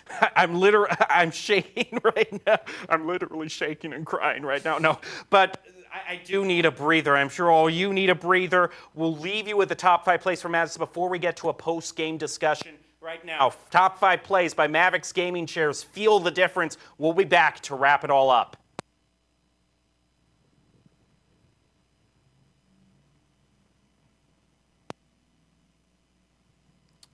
Or we're just going to keep on going, I suppose. Oh! Very well communicated. We shot a shadow step peak, which is like a jump peak with an entire... Joy. Sure enough, there it is. I was going to say there should be a few of them, maybe 2 or 3 that get popped right here. We're going to see both of the Killjoys be popped. One of them goes off and finds nobody, but the other one, also 0 players detained. It's the closest round in a while, but Lake is pinned down. A little bit stickier, because even if everybody has rotated away from their sites, hitting again, you could walk into just a whole lot of utility. Smiley not faltering at all. That could have been a 3-on-1, but still gets his pick. And Instinct comes in with the judge. Is that no shield, so they're going to go down, leaving the op. Admittedly, it's B site. It's difficult to retake with an op.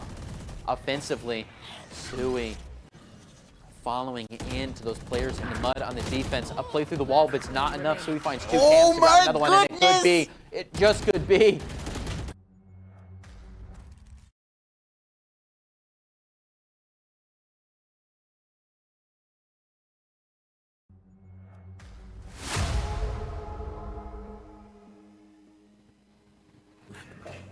Log out from me even. We are back in the NACE Star League studio in what was a nail-biter of a fight between Wichita State and Fisher. We're here with Cams, the omen that we saw from Wichita State. And there were so many moments of that game that just came down to the wire, but I want to catch one that highlights you. 9-12 on Ascent, comes down to a one-on-one. Take us through that round. I actually cannot remember that one. Do you have like a replay or something?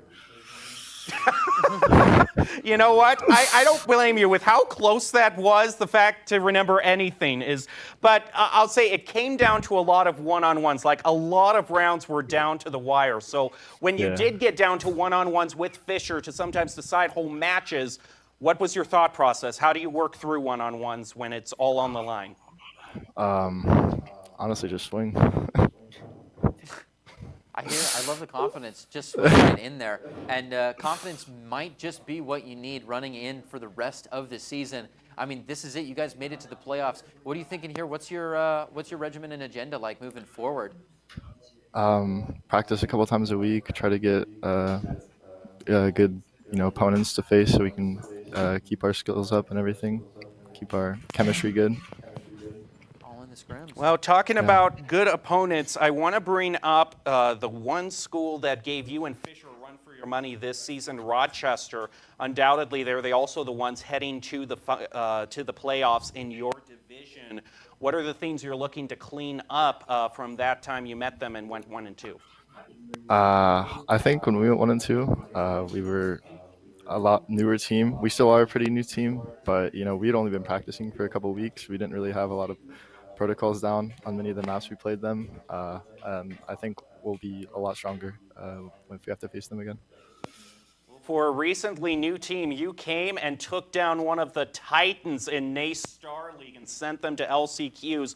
Amazing match. Congratulations, and we hope you enjoy your trip to playoffs. Thank you. Thank you.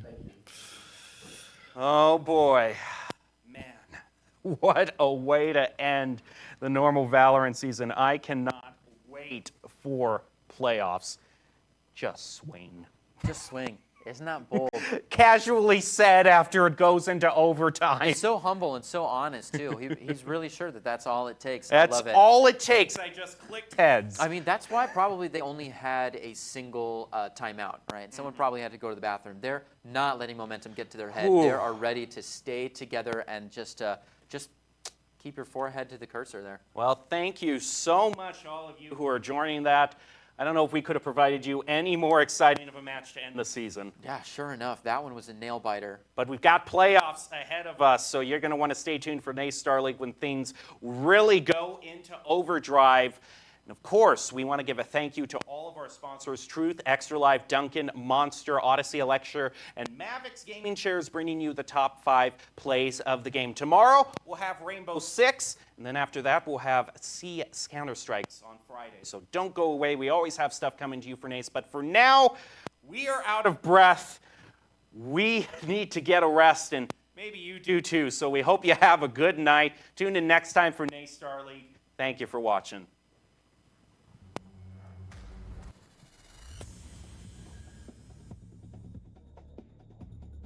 Lineup brought out by the Sova already. Thiessen gets one.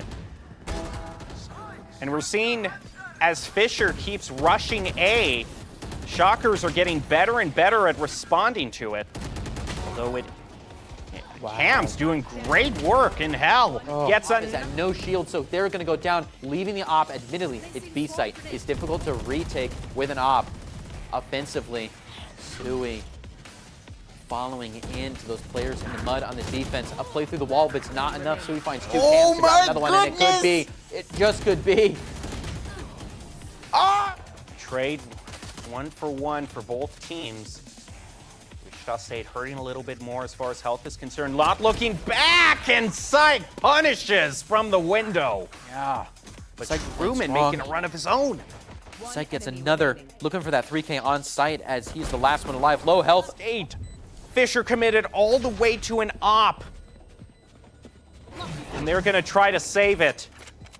They're going hunting. Ooh. Risky, but a huge reward if you get it, but no. You could see that barrel. They had no. Oh, they're getting so greedy here. Syke playing just nasty. Decided all. Killjoys are going to go off. 3 players detained by 1. Thiessen takes out 1. And now everyone is just on point detained. We're going to have to wait it out. 4-2. Fisher, the defuse is trying to go. They're just going to stick it to try to get the win. Do they get it? They do. Wichita State